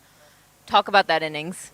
Actually, I'm quite grateful. To be honest, I've been in good touch since the whole a couple of months, but couldn't carried my form the way I should have. But I'm glad that it was a crucial game for us, being quarterfinal, and I'm glad that I performed today. And the 15th over, where you took a part of his, in his first over, that was his second over. His first over, he only got 4 runs, and then 24 runs in that over of boundary, and then 3 sixes in a row. Actually, me and Hassan were we were on the crease and we were planning to attack from this end because the boundaries were comparatively shorter, and we knew Wes we've been playing together for so many years, so we knew him and the way he bowls, so we wanted to attack him, and luckily we performed. Now, talking about knowing the players, I mean, how has this game been? Playing against Kingsman X, especially when you guys, and I also want to know, where has the management been hanging out? In which dugout, who are they supporting more? Actually, when we were batting, they all were in our dugout, and now we are going to field, so I think they're all going to support the X. And it's, more pressure because we know each other so well. We always play together, so if you don't perform in this game, so you cannot just hang out with them again. So it was more pressure game for us, and we put a good total, so I think we will might defend it. Yeah, I mean, coming in from yesterday's game, which is super over, I think today, the batting really came together. A good total on the board, and you guys have a good enough bowling lineup as well to kind of go out there batting. Yeah, actually, pitches and pitches are here, not that I can say high-scoring pitches, but it played good today. And as you said, about our bowling lineup, they are pretty experienced. They've bowled in different conditions and different situations. And knowing the total on this kind of pitch, I think we should defend these total. Okay, lastly, who do you think might be that main wicket? I think they have so many experienced players. They all are in good form, especially Shehan Jasuria, Shehan Jahangir, and Tejinder has played a really good inning, the whole minor league season too. I cannot just point out one wicket. I have to we have to take all of their batters to actually defend this total. Otherwise, they are quite capable of scoring these runs. Well, all the best. At least one of the Kingsmen, will make it to the semis. So all the best to you. Thank you so much. Thank you. Thank you. Done. Good luck.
If Kingsmen X can make a good fist of this run chase, a huge target to chase, 192 they need. Muhammad Ilyas starting off the proceedings with a nice straight delivery.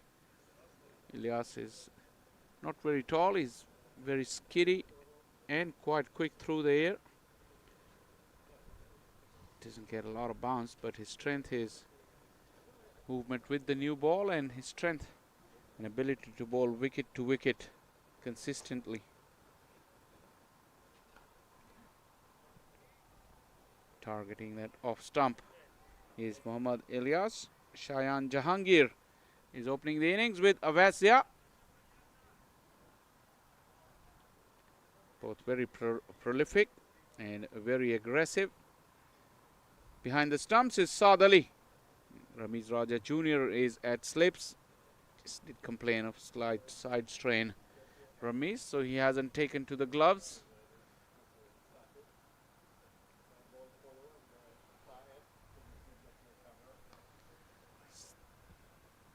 Third delivery will get us off the mark. Shayan Jahangir with his first run. He's been in good form, Shayan Jahangir. He scored 2 back-to-back 50s earlier in the tournament. Yeah, a long way to go. 191 to win from 117. Shah Faisal, you're asking 10 runs and over. Muhammad Ilyas has made a very good start, but 2 top quality batters out in the middle. T20, you go hard, you go hard, you go aggressive, or you go home. No options there, especially when the target is that big. It does allow you that clarity of mind. Just free up your mind. You can't have too much time to settle in and let that required run rate go up above 10, 11, 12 very quickly.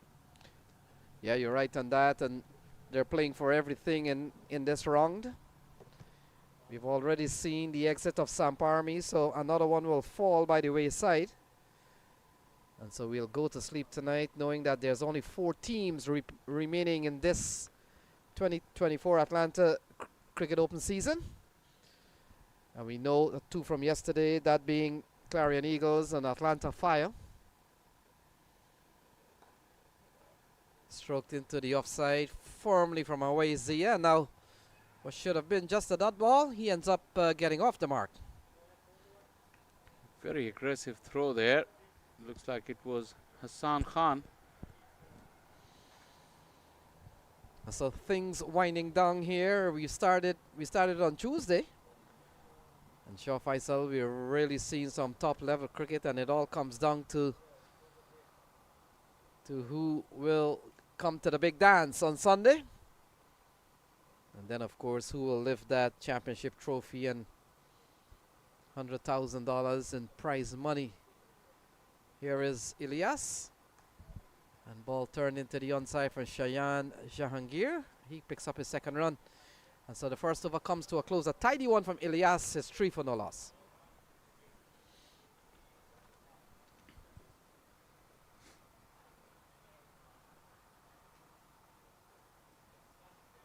It was strange innings from Kingsmen. They struggled really for the first part, loss of wickets as well. But then in the second half of the innings, they really cut loose. You have to say some wayward bowling also came to help.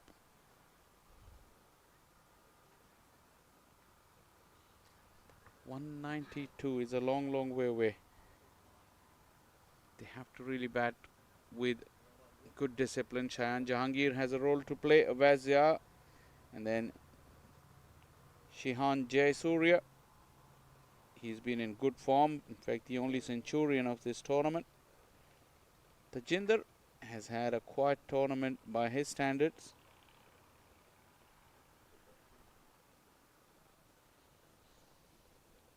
So it looks like Osama Bal has been given the ball. Well, in fact, Milind Kumar. Bowlers, I'll tell you, bowlers have a way of marking their run up and then slides down the leg side, and could be a couple of wides here. So ball going down the leg side, called a wide. Saad Ali. Couldn't come around it. In fact, it went through his legs. Well, those could be long 20 overs for Saad. He's not used to keeping wickets at this level. Well, I heard when they play in the Houston League and and in these Dallas League, they do a little bit of everything. So don't tell me that. Well, the thing is, Lenny, every good batter who fields in slip, you would feel they can keep wickets. As Abbas has really flayed this through the offside. A nice flighted delivery. Won't go the distance. Usman Qadir, the unmissable figure of Usman Qadir with a ponytail, gets to the ball. Yeah, but yeah, at this level, the demands would be different. But you could see that this game between the two sides, and they don't really care which one goes through as long as one of the Kingsmen goes through. Awazia couldn't pierce the field again. Just a single though, because Cheyenne called very quickly. Yeah, as in the case of Cheyenne, he'll be hoping that he can at least enjoy a good knock. He goes up. I think he's been picked for international duties coming up in just about a week's time. Yeah, he had a good tour of Namibia. He's a very consistent performer and a very talented player, no doubt about it. Yeah, you figure you figure with in 2024 he's having a bit of by Jahangir standard a lean season. I recall maybe 2 years ago, Shah Faisal, Cheyenne scored heavily everywhere he went. Another player that has scored heavily, I've seen him in this tournament, not too much among the runs, is Milanta. A couple of years ago. Oh, pulled into the onside. Fielder will come around. Will not get to the ball in time. Just plugged in the outfield, and a couple of runs there for Cheyenne. Yeah, that straight pull over mid-on, just slightly wide of mid-on. Shot has really come into the game because there was a car corner. He had to find the gap over the head of the mid-on fielder. Once again, the ball plugs into the outfield. Any high ball that has gone and landed closer to the boundary fence does plug in here. The rolling shots all along the ground, especially if you bounce it off the square with the first bounce, they really travel good here. Nice carpeted outfields here at the Paramveer Sports Complex. So big appeal. Umpire Brian Kane shakes the head. And that completes the over from Milind Kumar. So 2 gone. It's 10 for no loss. It hit him on the back leg, but in the view of umpire Brian Kane, he got himself outside the line. Milind Kumar could not believe it. 2 done, 10 for 9.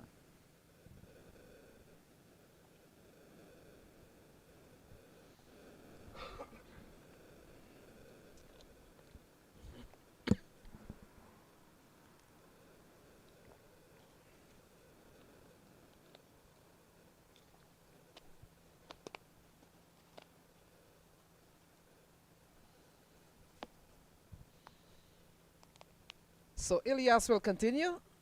Away Zia will be on strike. Both batters out in the middle. They're on 4, chasing a hefty. Oh, balled him, cleaned him up, knocked the off stump out of the ground. And away Zia finds it unbelievable. Yeah, Ilyas is quite quick through the air. He's not very tall. He won't get a lot of bounce. Skiddy. And it skids on. Hit the off stump halfway down, out of the ground. Awazia could not believe it, but he'll have to tell his story walking because that is pretty conclusive. 10 for 1, Kingsman. Tajinder.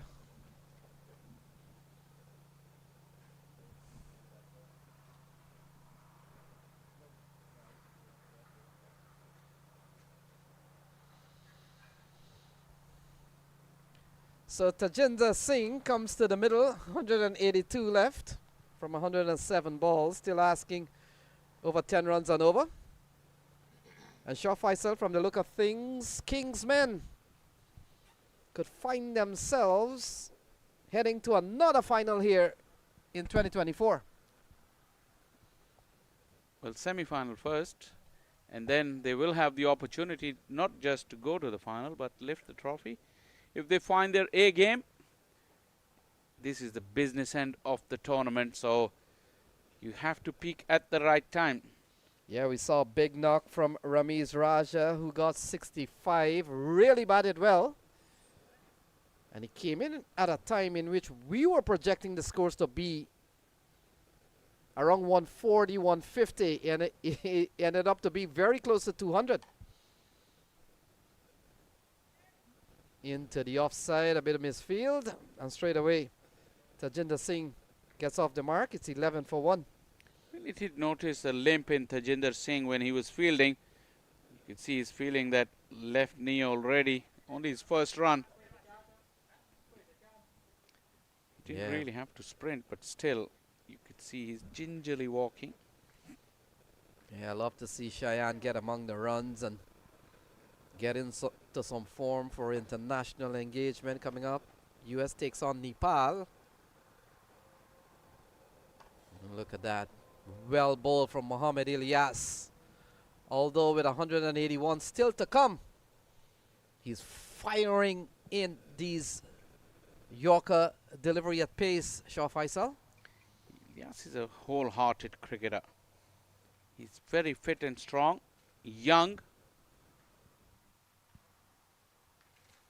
I would believe he's not more than 23, 24, so his best years are ahead of him. Excellent run-up, great gather. Yeah, you're right on that. I was just going to make the point. Look at that run-up. We're actually at the best vantage point to see the run-ups from this end when the bowlers are running in. Slightly angular view for us. We see them gallop and then the gather, the leap, and the follow-through.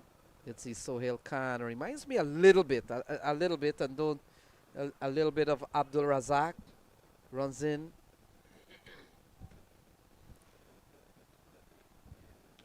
That'll be a good look of that run-up from Ilyas.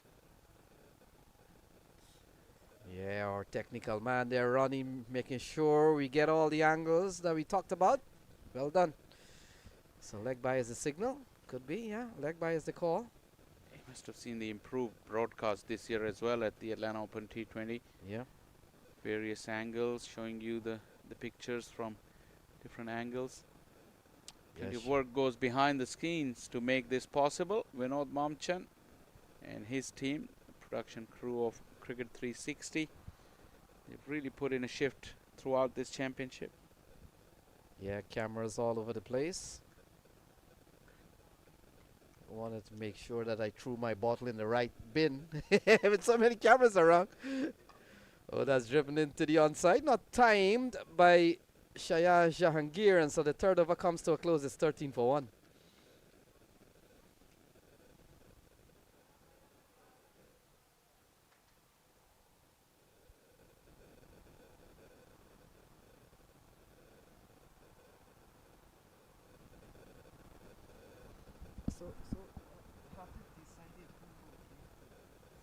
It's on the seeds. When I get my phone, I'll check and let you know. The seedings, they carry their seedings from the group seedings.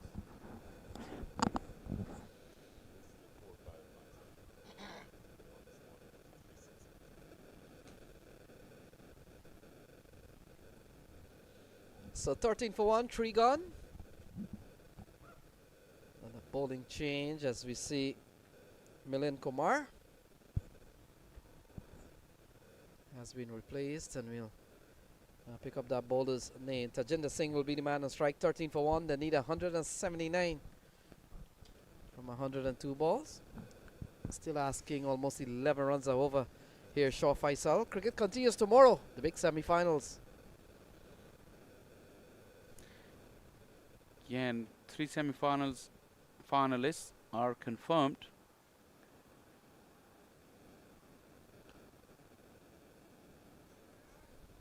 Hasib Azam has been welcomed to the bowling crease by a boundary. Hasib is replacing Hamad Azam, his brother. Tajinder Singh got one slightly wide. He's found the gap. It's a very heavily populated field.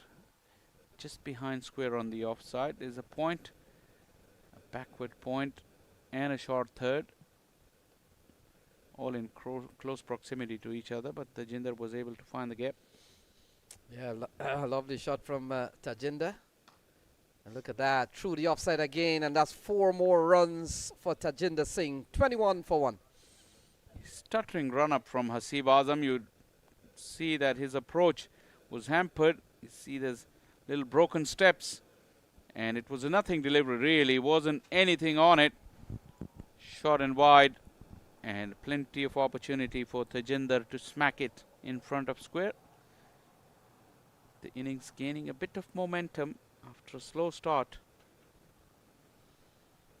Yeah, still requires over 10 runs and over. Into the offside, the throw comes in. They're asking Brian Keane, and he'll have to make a judgment from what he sees and what he knows. Well, could be a very interesting replay. Talking about the extra angles that we have. You might get to see the use of some of those. It was Hassan Khan.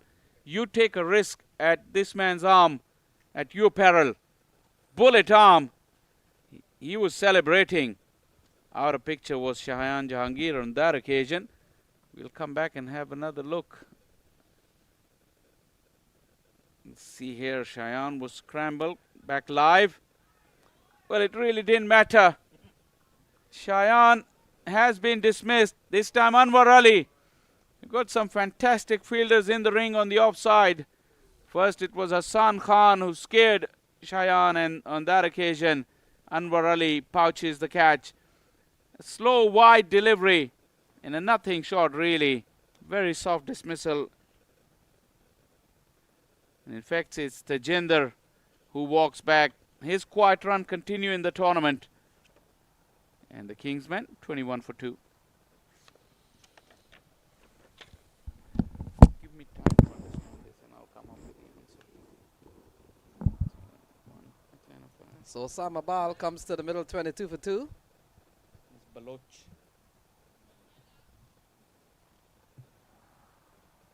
Lowest ranked in the lowest rank is Still 117 needed from 98, so it's not going to be easy one here, but it's game on here for the Kingsmen and the Kingsmen X.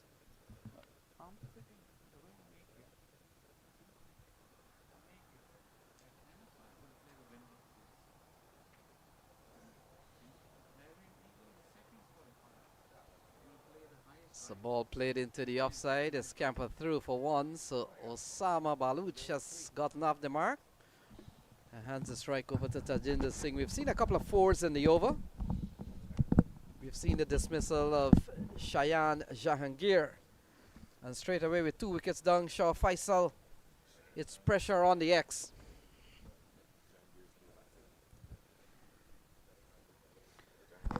Tajinder was the one who lost his wicket. Beg your pardon for the discrepancy earlier.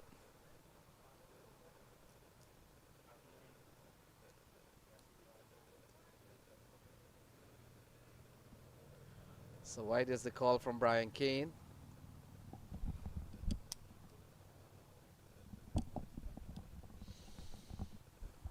So correction to that. Shayan is still out in the middle. It's Tajinder that got dismissed. Nevertheless, a couple of wickets fall. 2 for 24. Still a long way to go here for the for this Kingsman X. Playing a miss, couple of wides here off the bowling of Hasib Azam. And still a long way to go, asking about 11 runs and over. They're going at 6.5 for the time being. We've seen the departure of Awais Zia and Tajinder Singh so far. This is confirmed.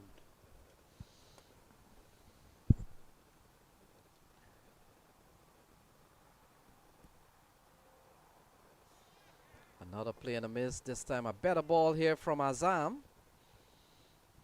And that completes over number 4. So 4 gone is 25 for 2. So this is confirmed. Clarion Eagles, because they were the rank 2 and the highest ranked team that advanced was Night.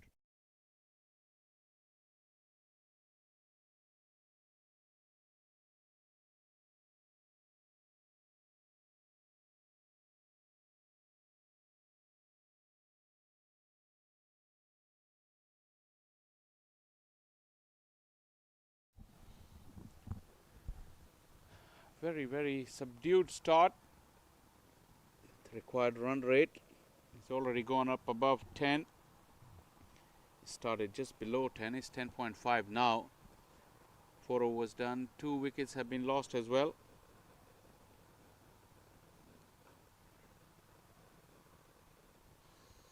Hassan Khan couldn't pick it up. There was a slight hesitation between Osama Baloch and Shayan Jahangir. So Anwar Ali comes into the attack, 4th bowler to be used. Behind Ilyas, Milind Kumar, Hasib Azam. And Shah Faisal, where do we get 11 runs and over from the next 25 balls? Something like that.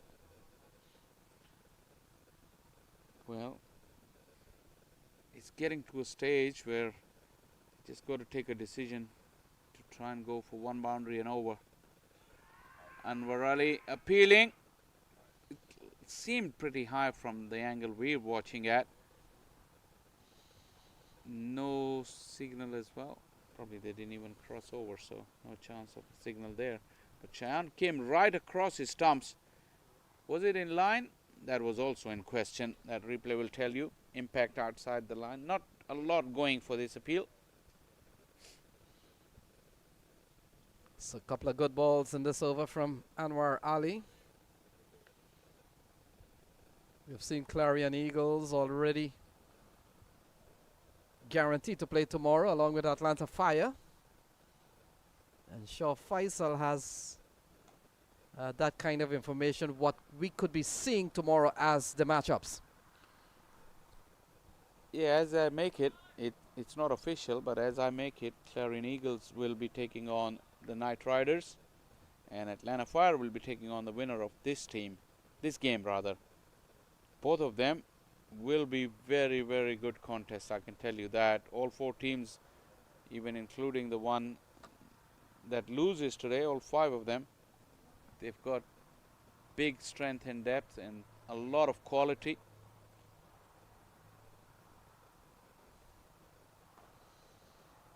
So ball into the offside, challenges the fielder. He does well. Can't find the sticks. So we looked at the 3 groups and we talked about the Atlanta Fire coming out of Group A. Group B sees the Kingsmen, and we're banking on Kingsmen probably to defend 164 from 92 balls, but anything can happen. You never call a cricket game too early. You never call a T20 game too early itself. And then of course from Group C we saw Clarion Eagles and Clarion Eagles coming out of that group. So flicked away. That's a lovely shot from Shayan Jahangir, and this has gone all the way, gone for 6. Yeah, you can't afford to bowl these lines to Shayan Jahangir. Still inside the power play. And for really close of the stumps, that angle was drifting away to the pads of Shayan. He obviously didn't need the second invitation. These boundaries are not too big for these modern day batters. They spend a lot of time in the gym and these big bats. We've seen some huge 6s here, Lenny. At times our commentary box on that field too was also targeted.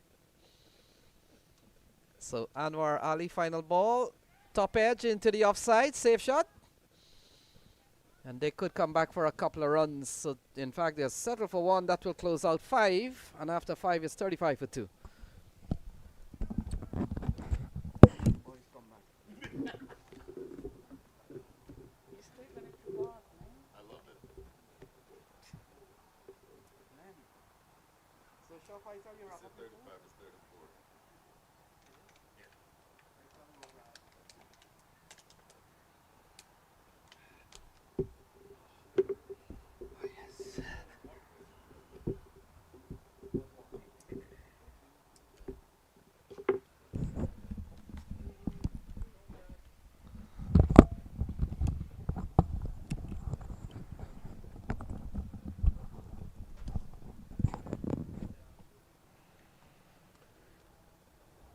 Keshav Bahadur Singh, I don't know if you heard Lenia Chaibar right before he put the mic down.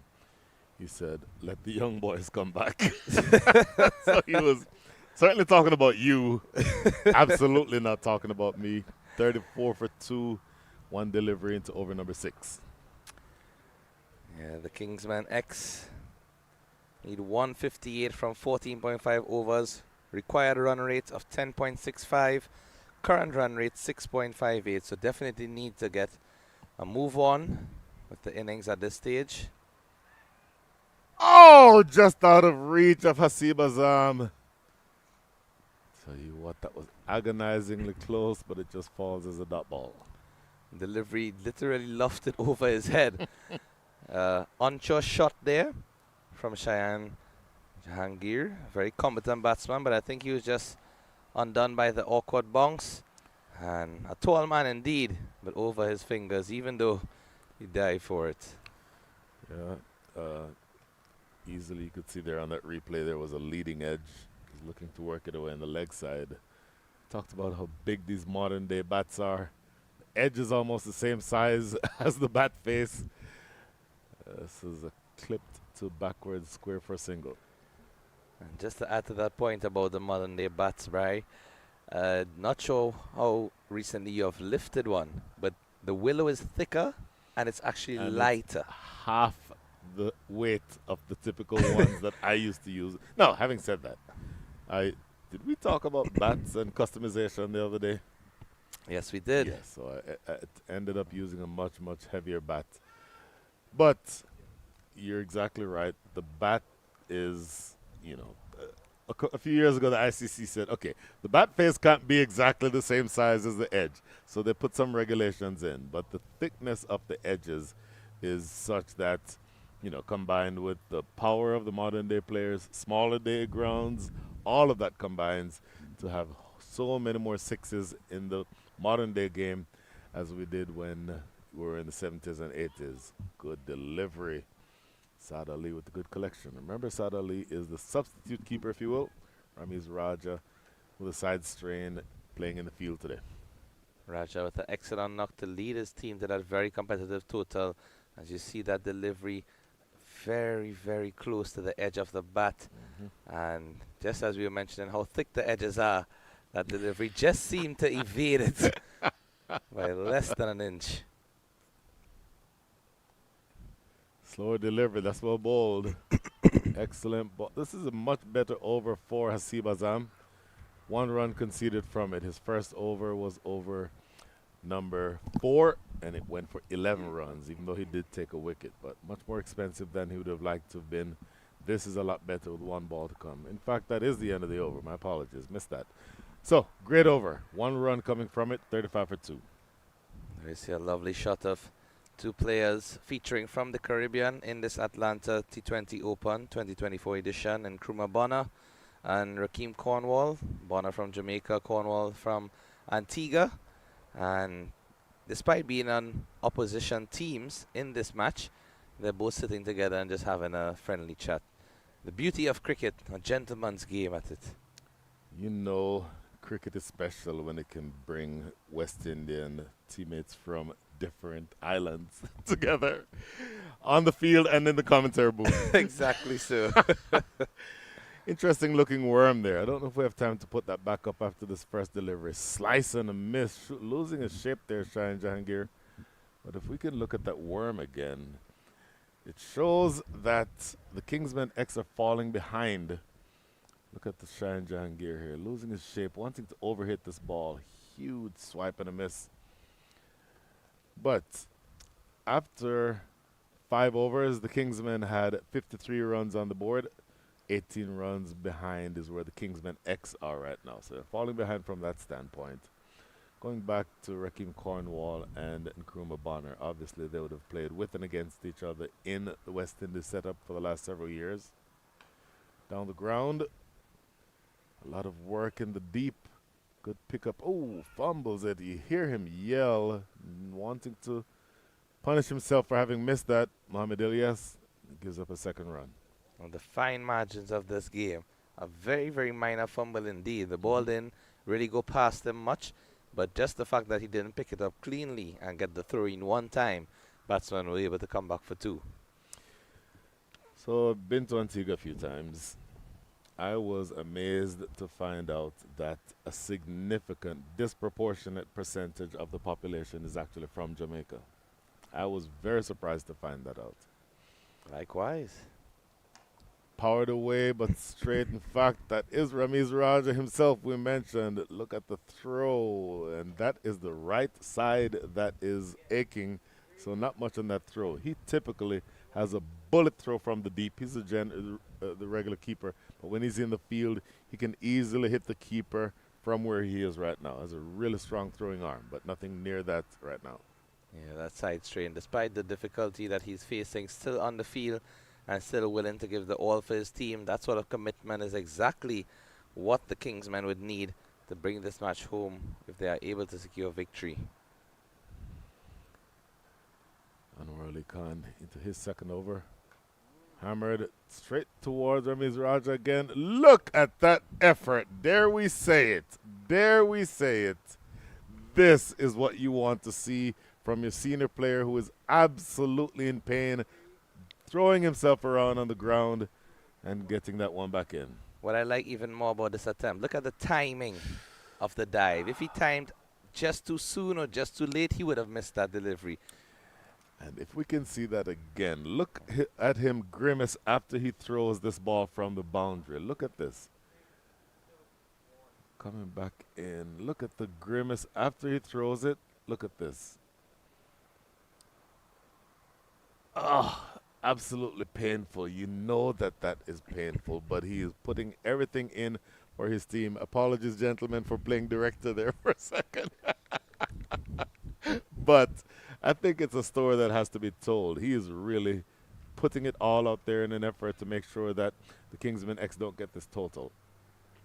Yeah, definitely 150% out there from Ramiz Raja Jr. with the bat initially, and now at the field you see Jahangir just signaling to the tent. Might probably want a replacement bat. Last ball of the over here for Anwar Ali Khan. Short delivery, pulled into the deep. That should just be a single, you would think. Good clean pickup by Ahmad Alam, and that is the end of over number 7, 41 for 2. That required run rates just rising ever so steadily as we do get to see the worm here again. You can see the tails of both teams. The first worm definitely went up in the ascendancy as the Kingsmen were able to reach the 191. Very formidable target. The second worm, Kingsmen 40 for 2 at this stage. 2 wickets just around the same phase of the innings for both teams. But unfortunately, Kingsmen X not scoring as rapidly as the Kingsmen were, leading to that difference in the required run rate and the current run rate at this stage.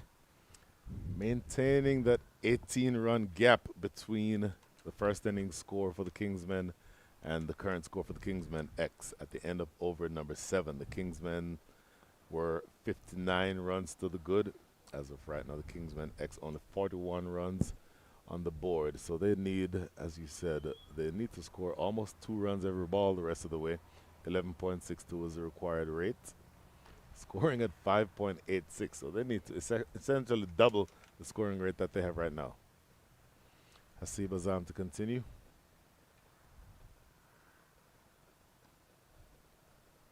So you've seen Hamad Azam bowl, Hasib's brother. It's uncanny how their actions are similar, which tells you they both grew up in the same house, both playing the same game. It is really uncanny to see how their actions are similar. Even though I would describe Hasib's as a little bit more herky-jerky.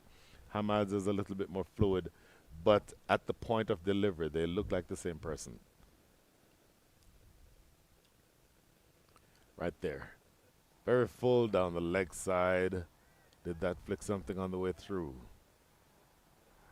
I think it must have. You're not seeing any signal from the umpire. Yeah, Brian Kane not interested in doing anything. But, and there's the action again. Let's see here. Ooh, Not hard too to sure. tell there. Yeah, it's a difficult one to tell, but umpire Kane with the best view Yep. from the 22-yard point. Slower delivery, whipped around the corner. A lot of work for Usman Kadir. Good sliding stop. Saves 2 runs. The importance of fielding in this second innings when the Kingsmen are defending that total certainly cannot be understated. I've seen several attempts within the past couple of overs where fielders are throwing themselves to all parts of the ground, getting their body behind the ball, most importantly, and defending this target with all their might. Very full, worked away in the deep. A little bit more an easy chance here for Usman Kadir. As you mentioned his action, you can see that he has a very high release point. He holds that ball with the 2 fingers. The batsman can possibly see the seam from the moment that he's running in. You know, many fast bowlers tend to hide the seam or different variations in their actions where they don't want the batsman to know. But Hasib doesn't mind the batsman knowing.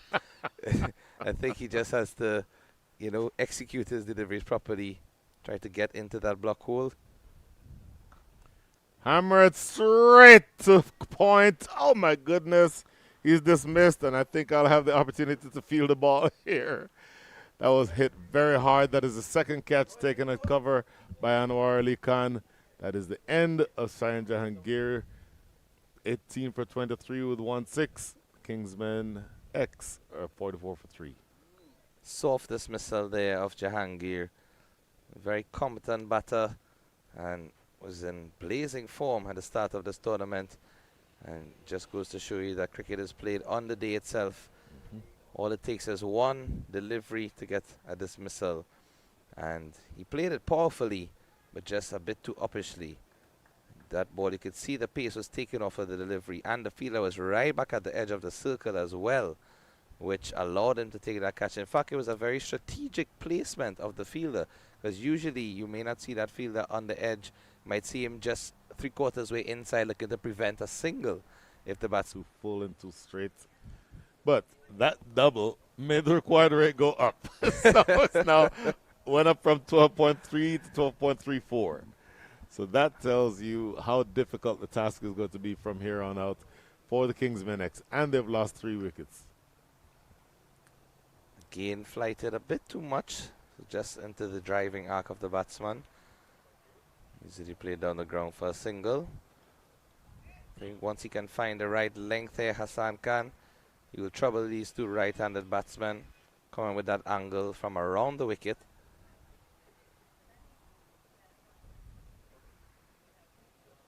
Reverse sweep.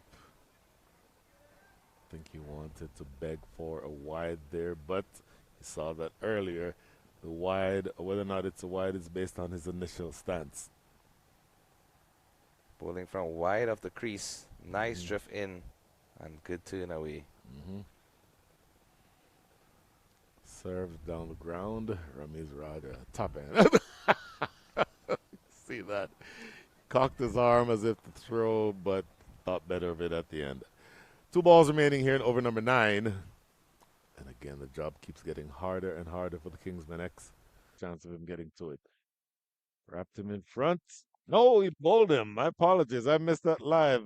Thank you with your eagle eyes, Mr. Keshav Bahadur Singh. And that is wicket number 4.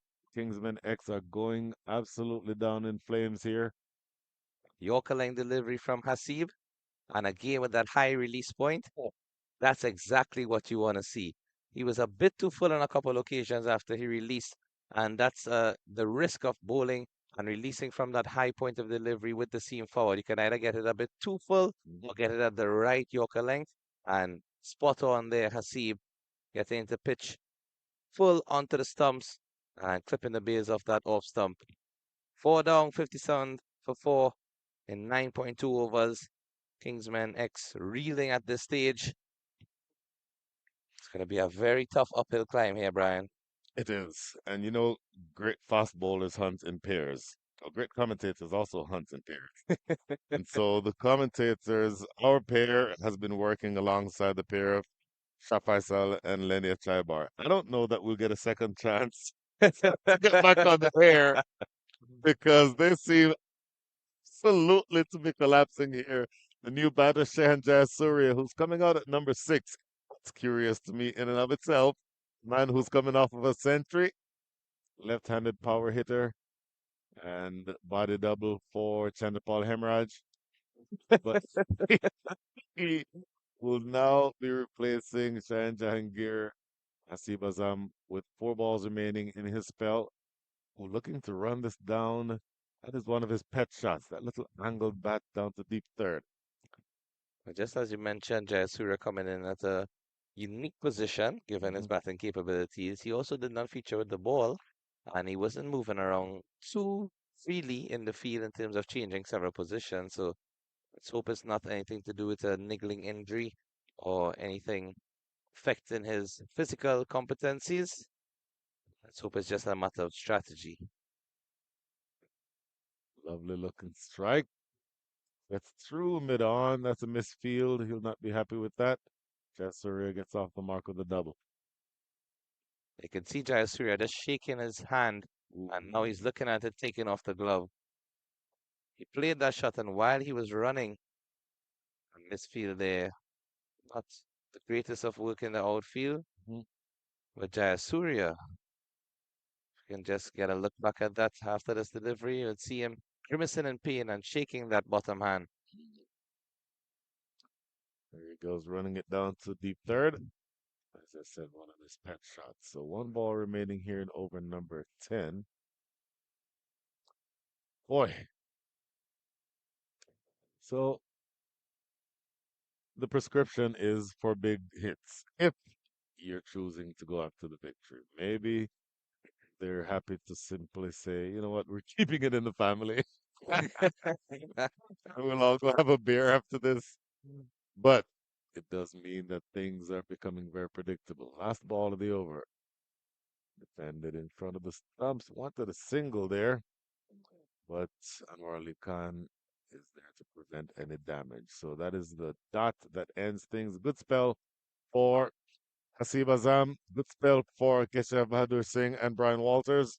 The next 2 voices you hear would be 10 overs gone, 60 for the loss of 4. And as you mentioned, big hitting pair. The when you big want hitting big hits. batsman, Shah Faisal and Lenny is going to come into the attack in the commentary booth.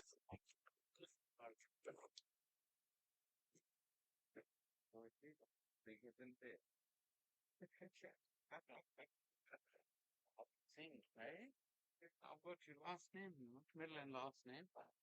Oh, Jumbo doing. It's a great shot.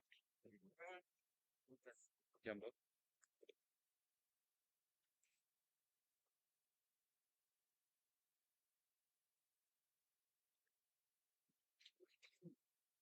Into the last half of this playoff. Last innings, last half of the last innings of the playoff. It's been a bit subdued. The run chase. Can Lenny Achipar get in the com box and fire up the Kingsman X? Or do we need Vinod services for that? Because it's been a bit quiet lately.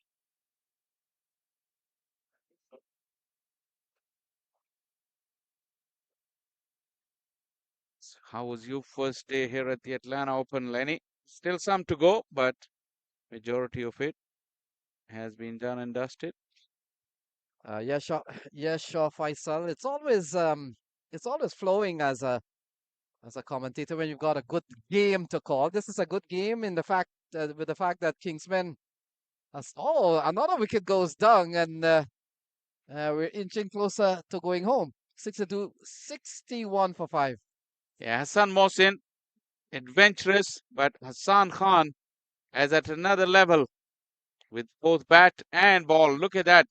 Just a slow teaser Nice bit of drop on it. You can throw the ball up or right, but then to drop it on a length, that requires some skill. And Hassan Khan has exhibited that to take care of Hassan Mohsin, whose stay was pretty brief. And Kingsman X now half the side back at 61.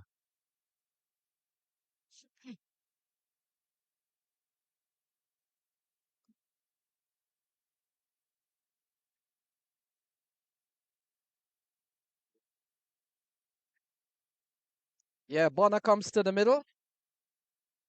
A long way to go, 131 to win from 58 balls. But Shah Faisal, you talk about this Kingsman team, and I know they posted 190. And the fact is, they have always been a team in habit of posting these big scores. When you look at the earlier part of the tournament, haven't the Kingsmen team posted a couple of double hundreds? Yeah, they did early part of the tournament. Like I said, the field 2, which we had, slightly shorter boundaries. And we saw the scores in that region. But really, yesterday, the top seeds in all 3 groups collided with each other. And now, the playoffs. We saw a very good game in the morning. It was very, very tight. For 17 overs of the run chase, you couldn't have called which way it was going. Yeah, we come down to a situation in which we're beginning to see the formation of that 4 remaining teams. Last time we were here, we counted 3 for sure. We're still waiting on this one, and you're afraid to call this game. I don't know why. Oh, big rap on the not out, says the umpire. Shahan Jayasuriya, we talked about the Centurion, the lone Centurion in this series so far. Got a big knock in one of the games, and then we talked about 11 half centuries after him. We saw one not too long ago, that off the bat of Ramiz Raja, who got 65. We saw also a big 50. I think Chandrapal Hemraj got 78 not out. Stephen Taylor got a 65. And so all the names we've called there, though Shaw Faisal has always been on the radar to get among the runs, and you're not really, you can't be too surprised when you see the long list of the half centurions. I've told the usual suspects, as you call them. A few players missing, obviously, because of legend leagues going on. The usual players that we see in these tournaments. Come back and talk about it. After 11 is 63 for 5.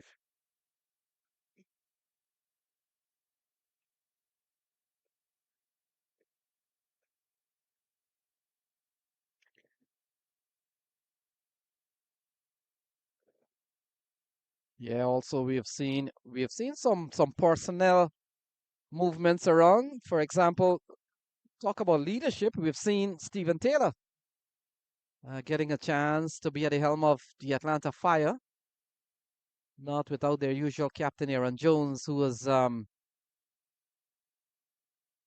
been part of the Samp Army outfit this time. So a chance for the players to really recalibrate, refresh their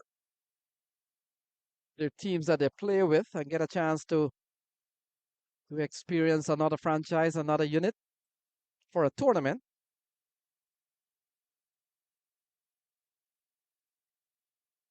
Ali Yarkhan, he's been given an opportunity in this outfit. And yeah, remember Stephen Taylor, this is not the first time that he's captained Atlanta Fire. I remember back in Wisconsin in 2018, it would have been 2019. He captained Atlanta Fire in the National Cricket League. And they won that championship. Coming back for the second run.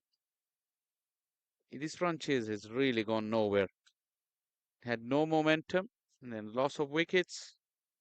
And now Bonner and Shehan Jayasuriya, both very capable.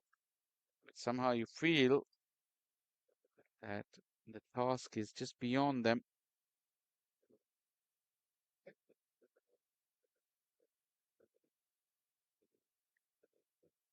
White ball.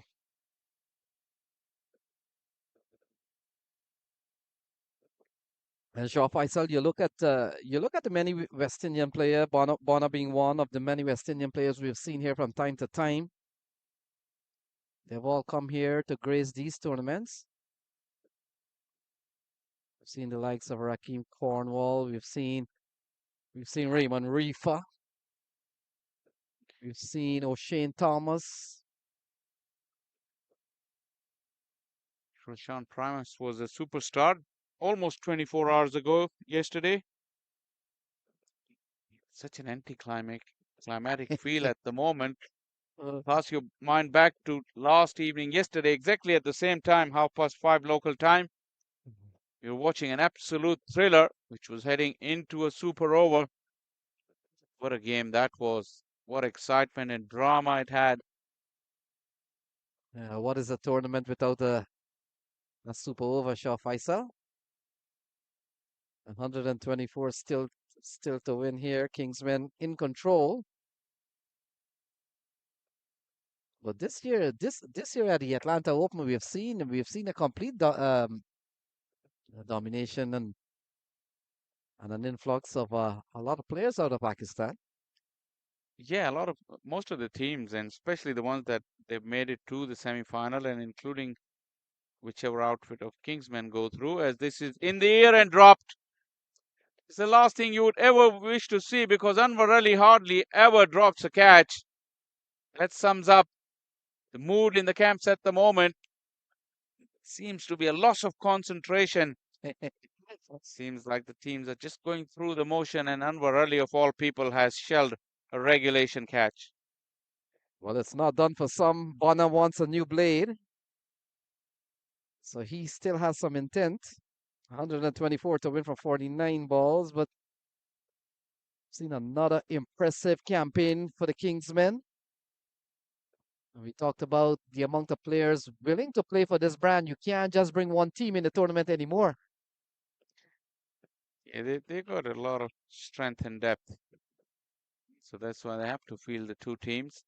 And very competitive at that too. I mean, just by a whisker, that super over, they really lost out there, and that's why they're facing each other. Otherwise, two Kingsmen opposition would be taking on different oppositions, and the way the seedings were, they ended up facing each other.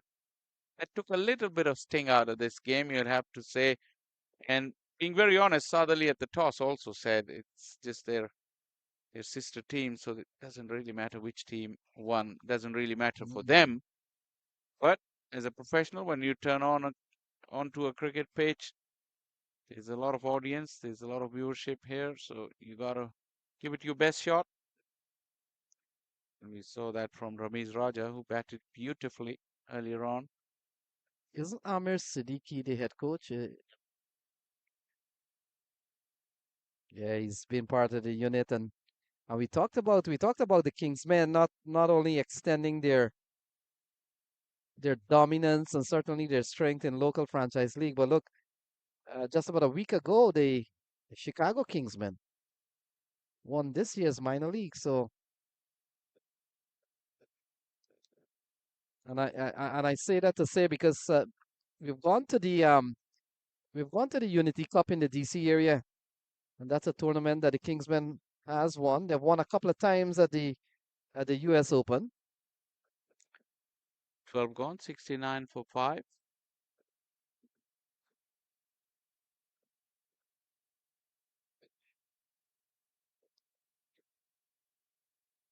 No.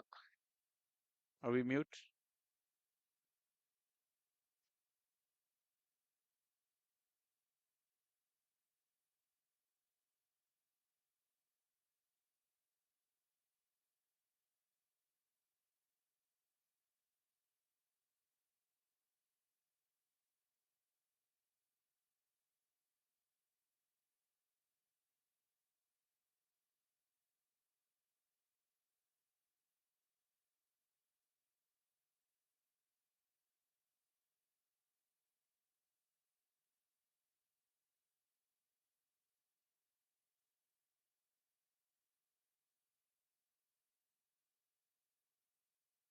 Ibana and Shahan Jayasuri out in the middle.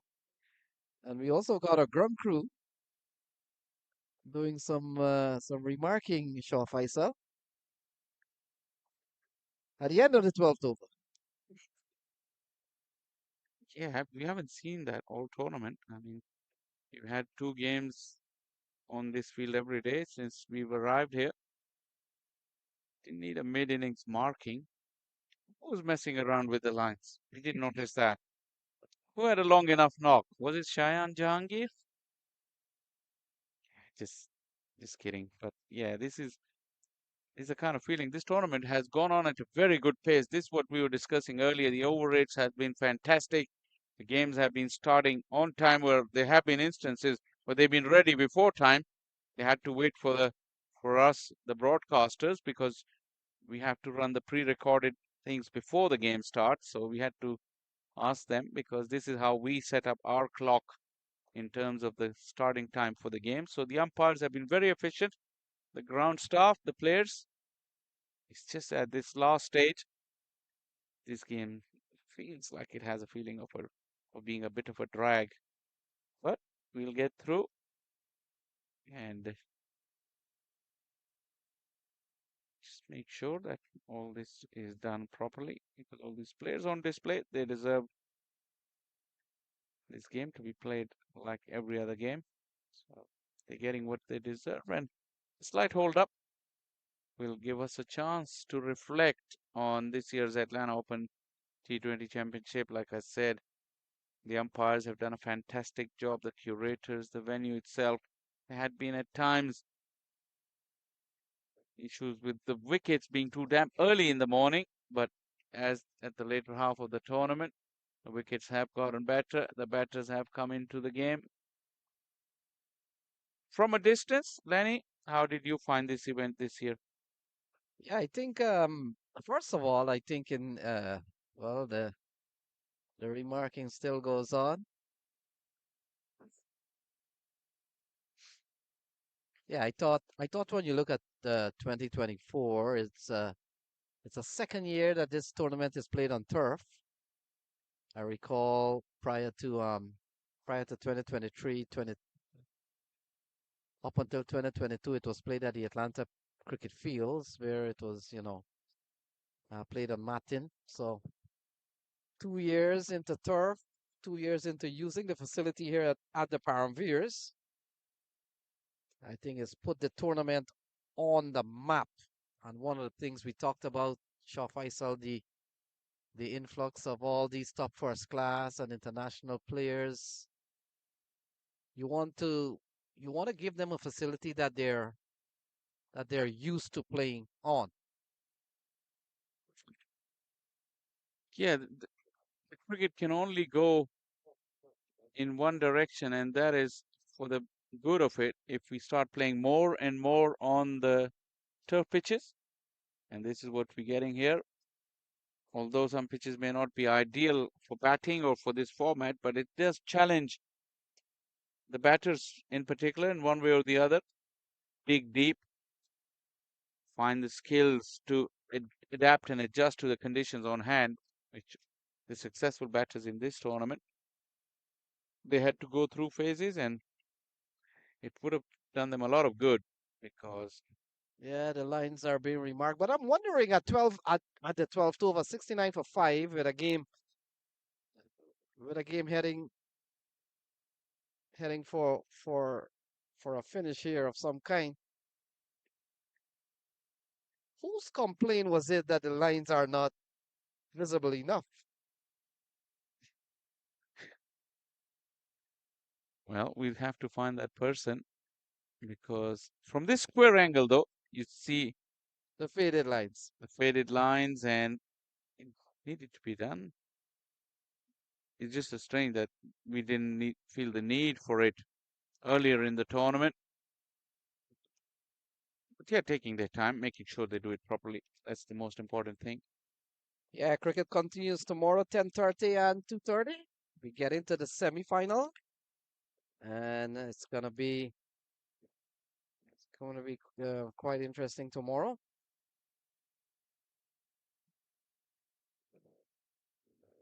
So we're back with the cricket and number 49.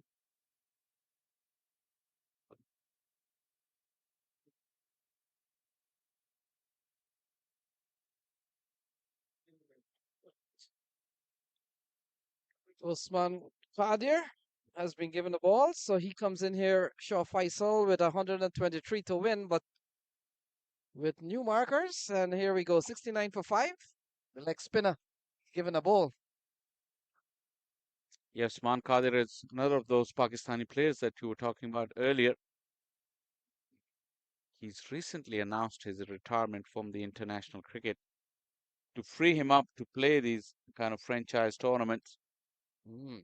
He was very, very lucky yesterday in one of the games. Really hard smash came right back at him, buzzed through his hands and hit him on the forehead. Luckily, not too much damage was done. It's a big Spinner followed by a googly. He's got all the tricks in the trade, Lenny, don't get me wrong. Well, let's talk leg spin from Pakistan. Abdul Qadir, his dad, probably one of the best. Yeah, the great man himself. And Usman is, by the way, the youngest of Abdul's sons. That big booming leg break, and the finger's gone up. This was a terrific delivery. Give it a real good rip. And there was a bit of drift and then turn. Got the edge. Have a look. Yeah, big swing from Bonner. Doesn't go nowhere except into the glove of the keeper. And another wicket goes down for a smiling Shaw Faisal. Yeah, that last bit of that appeal is reminiscent of his dad. This was his type of appeal after the initial appeal. You have a look. That initial appeal is pretty gentle, but look at now. That's typical of Abdul Qadir, the great man. And he gets the decision in his favor. Early success for Usman. It's now 69 for 6.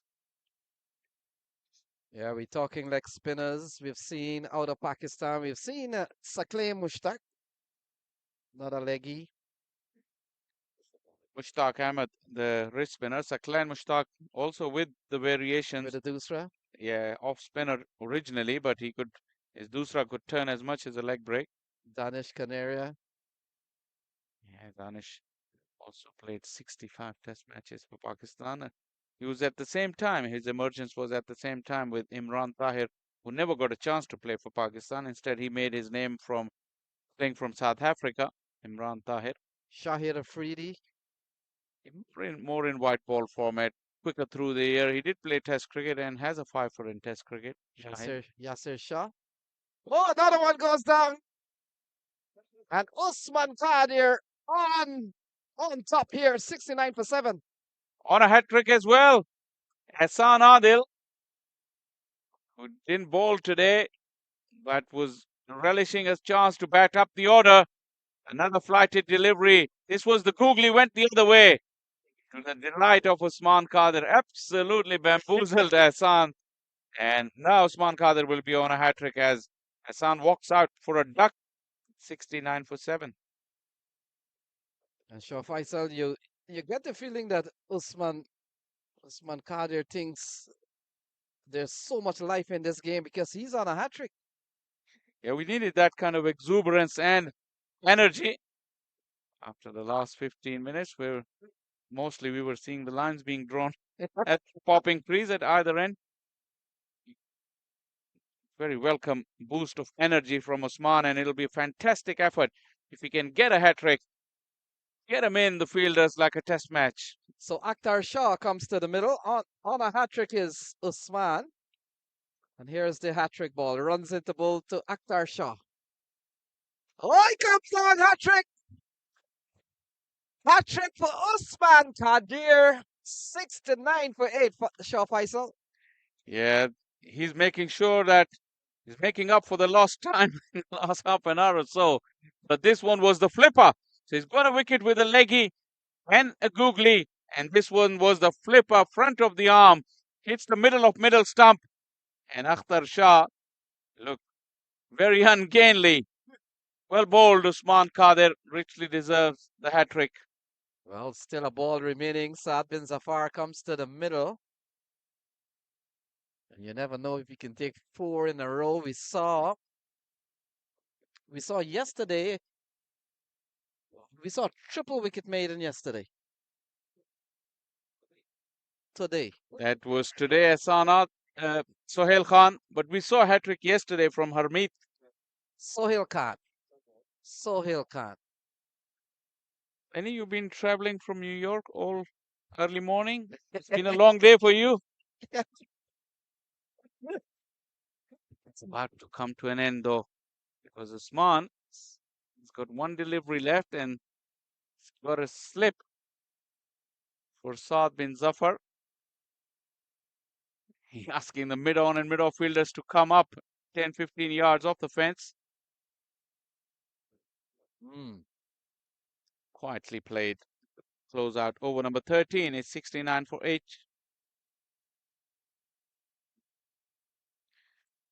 Can we see all the 3 dismissals in one go? See them. Yeah, we can see them. No, I don't know. Yeah. You talk. You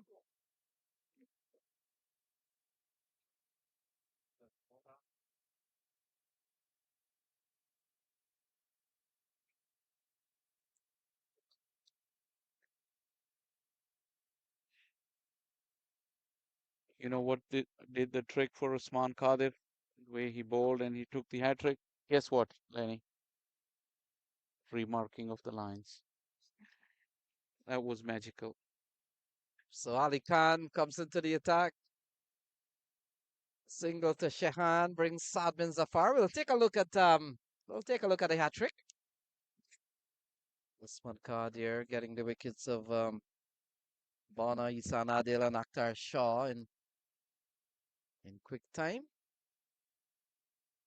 Saad bin Zafar, former Canada national captain. Now that white ball captaincy has been given to Nicholas Corton. Shouts of catch it. Just didn't carry to mid-on. Yeah, we've seen a big knock earlier on from Ramesh Raja. We saw 25 from Hassan Khan, 25 from Saad Ali. Milind Kumar getting 24. Straight down the ground. That's a big hit from Saad bin Zafar. Got all the way. And that's gone for 6. It hit the fence on the full. Nice strike, Saad Zafar.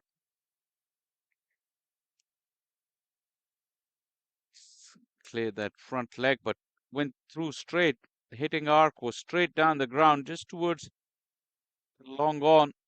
Mid-on was up in the ring, so easy strike. I think Saad is in the mood to have some fun.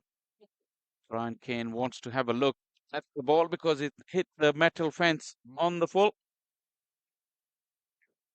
And Shah Faisal, we talked about some associate captains whom we have seen on the American scene. Oh, direct hits. And Brian Kane is not convinced. Always going to be a tough one. We're not. We need to see one side on replay for this. 77 for 8. Direct hit. Brian Kane has been a busy man today. He's been called into action several times. Generally spot on with his decisions. Yeah, Brian Kane, when he umpires in the New York League, he usually wears a camera on his chest. And so he gets a chance to review how he does match after match. Have a look. We might have a look, and we might see more advantage of these remarked lines. Not on that delivery. Sanjay Surya is still in. Hard to believe. He's been so away from strike. He's only faced 10 deliveries. Yeah, you got to be surprised that he came out. He came out at 7 to the Shah Faisal, the only Centurion of the series. 14 gone and 78 for 8.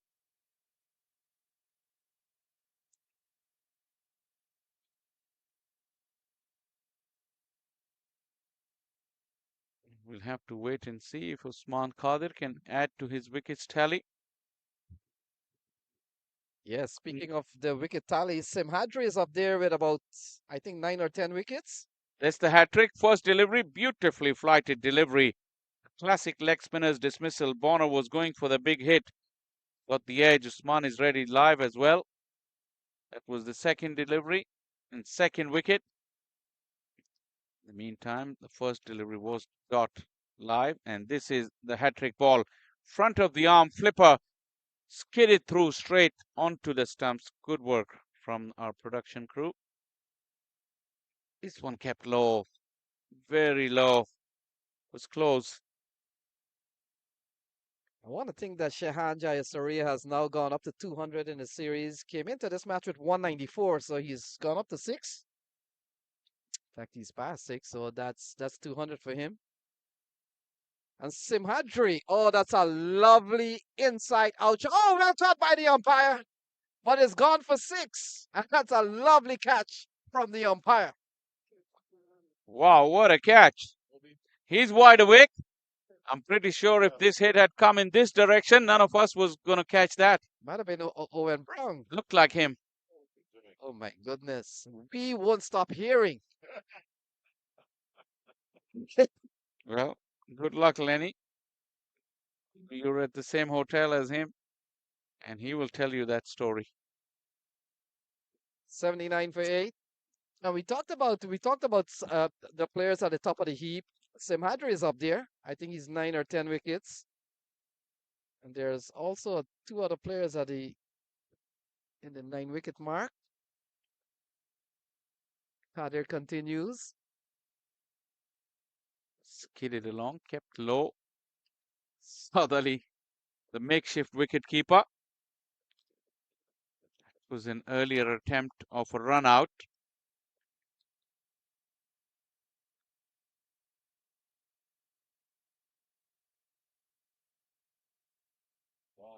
Got the edge, the appeal, and the fingers gone up. This is the 4th wicket for Usman Khadir.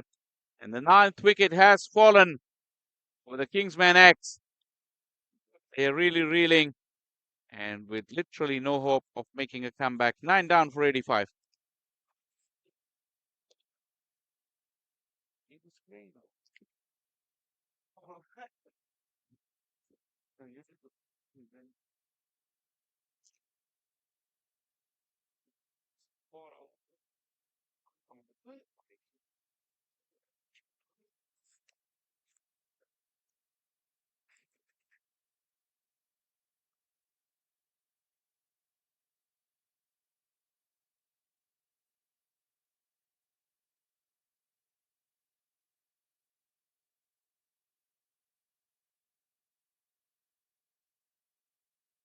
Spell.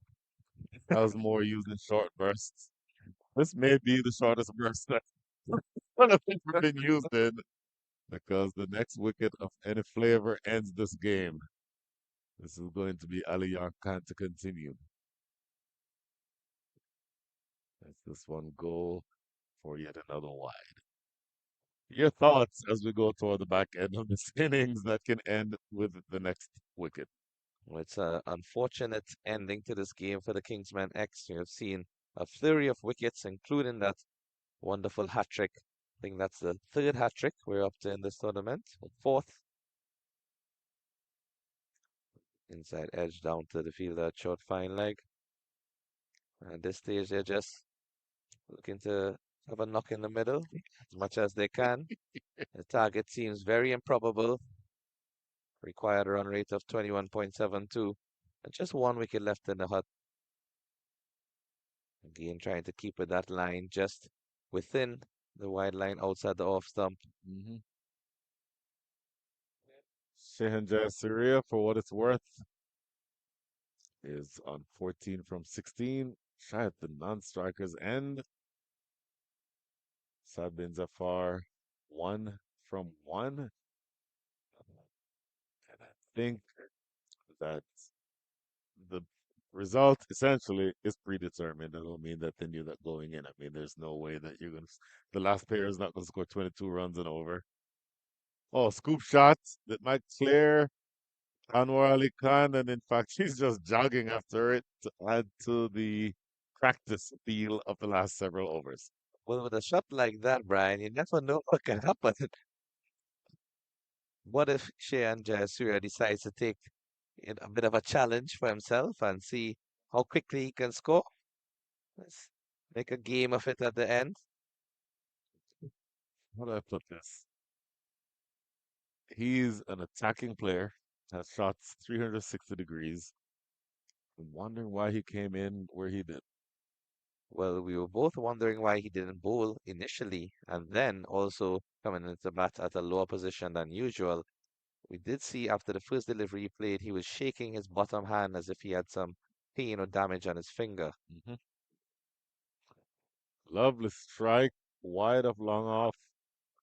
It's going to be a couple. I believe that's Ramesh Raja down there. No, that's a different fielder. That's Mohamed Ilyas down on the boundary. A couple more runs. Outcome essentially has been predetermined, but we're going through the motions here on day number 4 of the Atlanta Open 2024.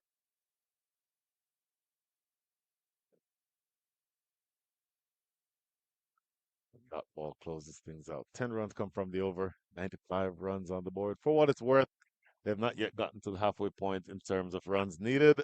97 needed in the next 24 balls.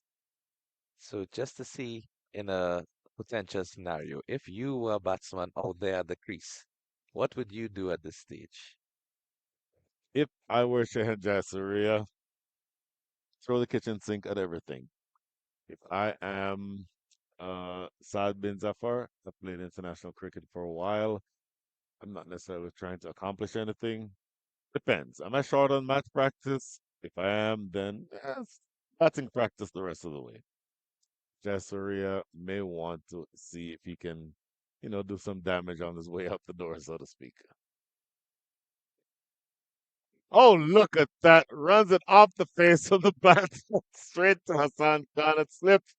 That is victory for the Kingsmen. The Kingsmen X collapse in a heap.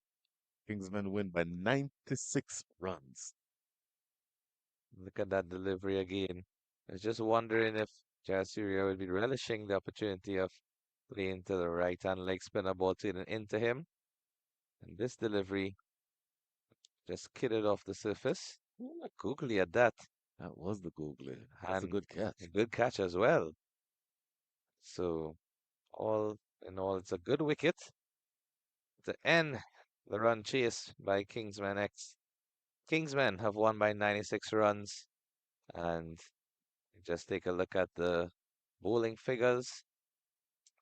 Pick up the bowlers. Usman Kadir, 5 wickets, 6 runs, 2.1 overs, Insane. 1 maiden. Insane. You would dream of those figures any day. He bowled 13 balls, and with those 13 balls, he took 5 wickets. Amazing feat. With a hat Absolutely, trick in that with as a well. hat trick thrown in.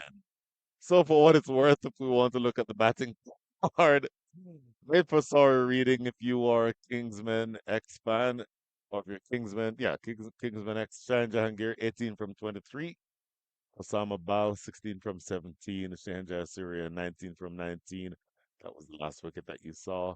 Other than that, single digits the rest of the way. So you and I highlighted the number of extras earlier.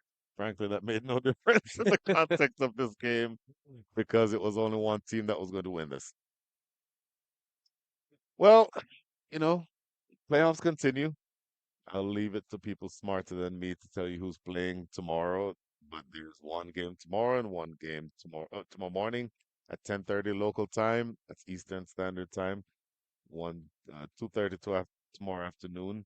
I will say this: the two winners from today, the Kingsmen, and this morning was This morning was the Knight Riders United, the Knight Riders United. victorious over Samp Army. Got it. So the Knight Riders United and the Kingsmen will be playing against, respectively, the Atlanta Fire and Clarion Eagles tomorrow.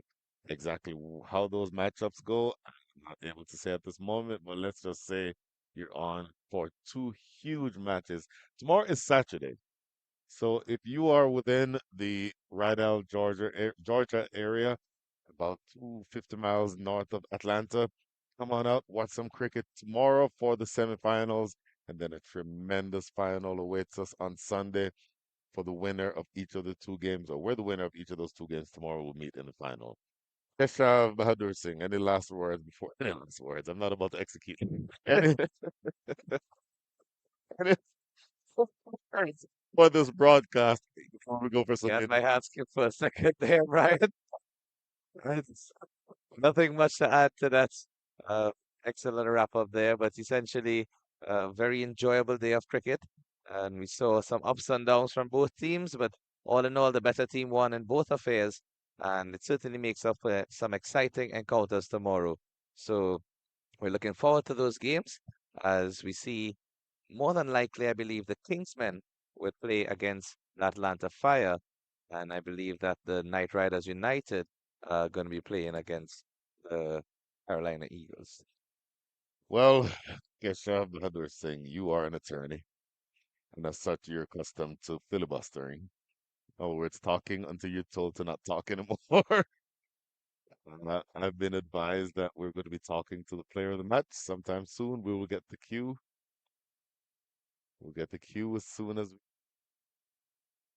Welcome to the we post-match presentation. It for the was the player of the match. Kingsmen versus the Kingsmen X, and we have our fourth semifinalist, which is Kingsmen, who have beaten Kingsmen X by 96 runs. Join with me, who will be presenting the award. I have Lenny Archibald, a lovely commentator who's been doing a fine job. First day at the job today. I would like to call our man of the match, Usman Gadir. First, we'll get the award sorted.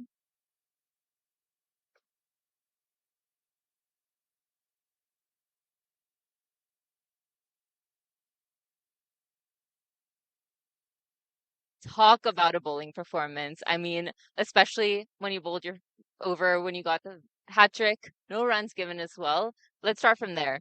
Yeah, well, I think I was just waiting for my bowling, and I think today I was thinking that the captain is not gonna give me the ball, so I was very relaxed. And suddenly he called me and he said, "Okay, come and bowl." So I just doing my basics things, and Allah Pak give me remote this. I mean, ending your bowling spell, 2.1 overs that you bowled, 5 wickets just for 6 runs, and that hat trick that you had was maiden over as well. So I think a pretty good job with the ball. Yeah, I think so. I never take hat trick like all over my international career and other stuff as well. But I think today took a hat trick, and nobody was there to cheering me up. So I think it's pretty good. I took a hat trick, and I'm very happy for that. Now, after getting Ehsan out, were you on the mind? Did you know, it was a hat trick ball, and were you thinking about it? Yeah, no, I was not thinking about it, but I know that I have a hat trick ball. So I just ball my basic ball, and batsman make a mistake and get the wicket. Okay, now going into the semifinals, you'll be playing the morning game. What are the thoughts? I mean, Kingsmen have been winning almost every trophy so far. Do you think you guys can get them to another final? Finger crossed. I think morning games always have some difficulties because of the dew, and I think we have a very good strength and where we have a good team and we have a very good combination. So I think we're gonna play very good cricket tomorrow, and hopefully we won the semi-final as well.